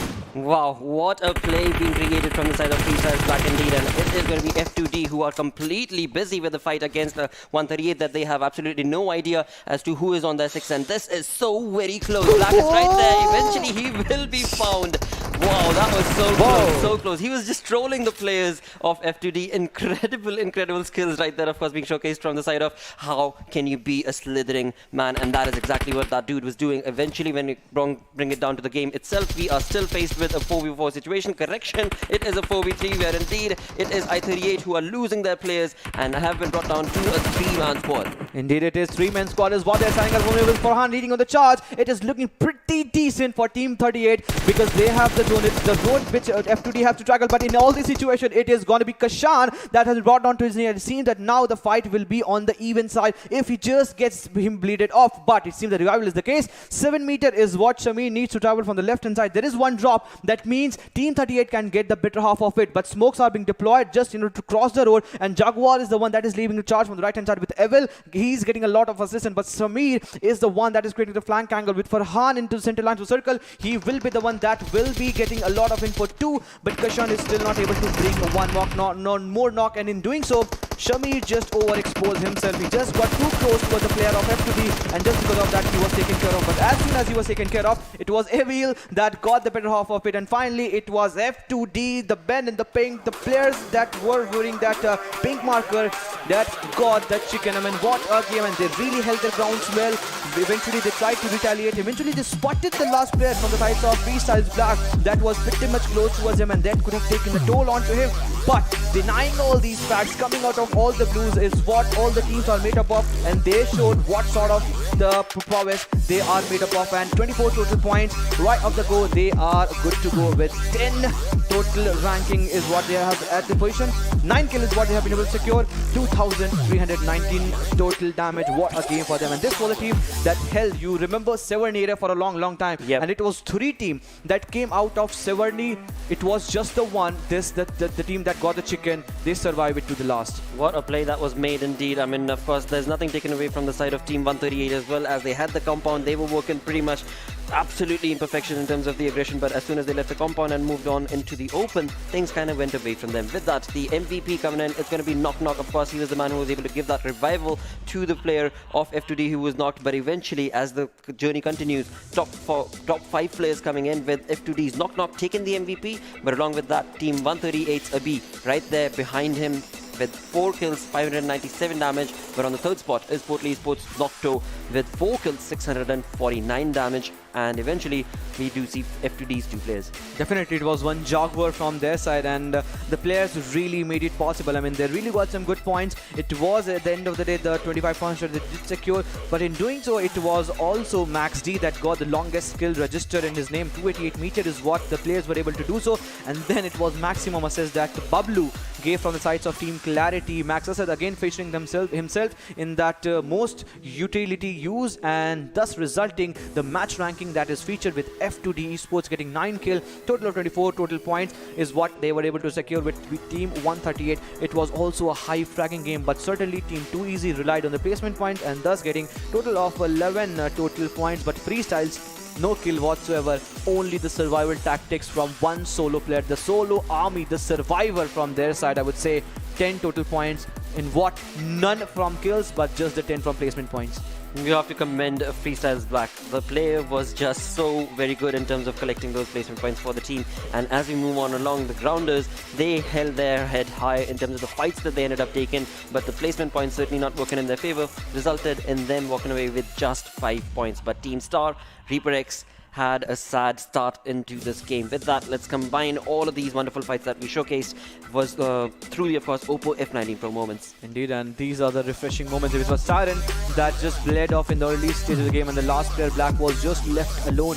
It was one player that could have saved him, but he said just no to him, and thus resulting getting a lot of placement points. But moving on to the long, it was Grounder that made a push onto the Severity warehouse, where it was pretty much impossible for obviously Team Star to survive in the same situation, and then it was an all easy affair for the Clarity. They tried to take a toll onto the Max D players. They took a toll, but then it was them losing a lot of player, and then they lost the momentum. Then there was Portal Esports Mom2 blown off thanks to that onslaught that was coming in, and for a longer time Team 138 held those fortified areas, and just because of that they were away from the middle stage fight where most of the teams in the lobby lost a lot of players from their side. Absolutely, and with that we had this final fight taken between the players of course Team 138 against the players of F2D, where F2D got the better half of the fight and eventually walked away with the chicken dinner. Moving on to the overall rankings, this is where we do see the Grounders moving up through the ladder, up through the perfect approach. They are on the 5th with 86 points for themselves. Wow. Team Star right here is also a team that we can talk about with 80 points, looking pretty neat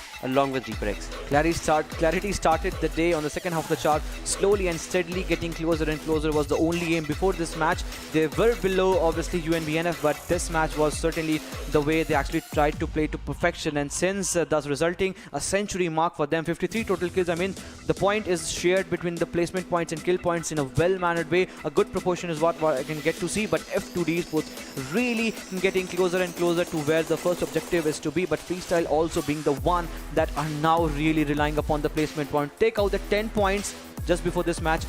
They were not good in terms of placement points. It was just 20. Since now they are working on the placement points, it is looking so good for Freestyles. Absolutely, that is going to be the conversation that they have to thank Black for. Eventually, as we move along through the story, it is of course ZARAR right here for themselves on the 23rd, Portal Esports who are on the 21st along with the Modified right above them. As far as the point difference is concerned, there's only 1 point difference, but as was mentioned earlier as well, 8 games are done in total, 12 games are there, so 4 games are remaining for these teams, and eventually only the top 14 are going to move on across. So a lot of skills are going to be needed to showcase from these from the teams who find themselves on this third page. Indeed, Team 2 is not looking good at the moment. They're standing on the 24 total positioning points. A lot of opportunity was offered. In doing so, they really find themselves in a position where they must not to be at this position. And since it is a Team Apex and COBx just not getting, eventually it was COBx at this game where they just did find themselves in the position they really didn't have to be. 8 total matches, 19 points is just not acceptable, but what acceptable it is going to be still UAG Tough Edgar with the 28 kills that that he has been able to secure in the 8 matches. It is Zibyan from the sides of Clarity that has made a mark.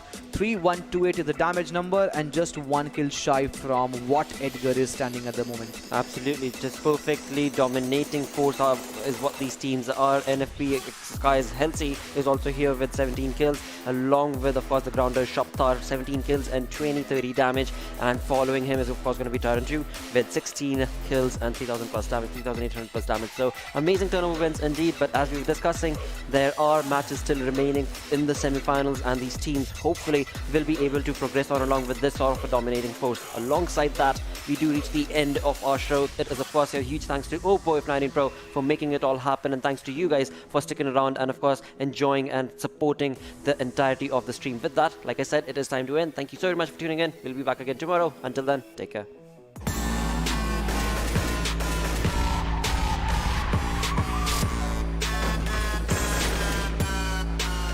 Here we go now.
Here we go now.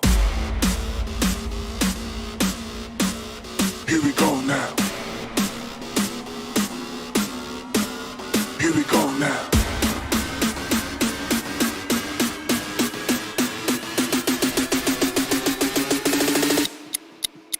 Here we go now.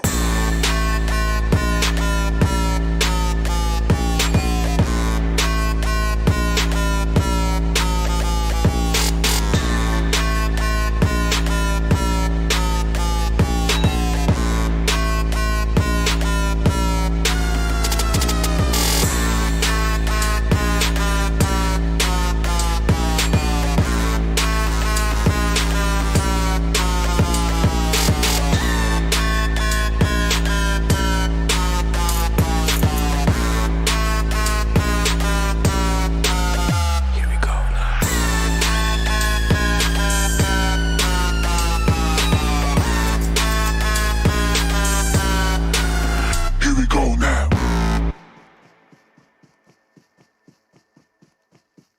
Here we go now.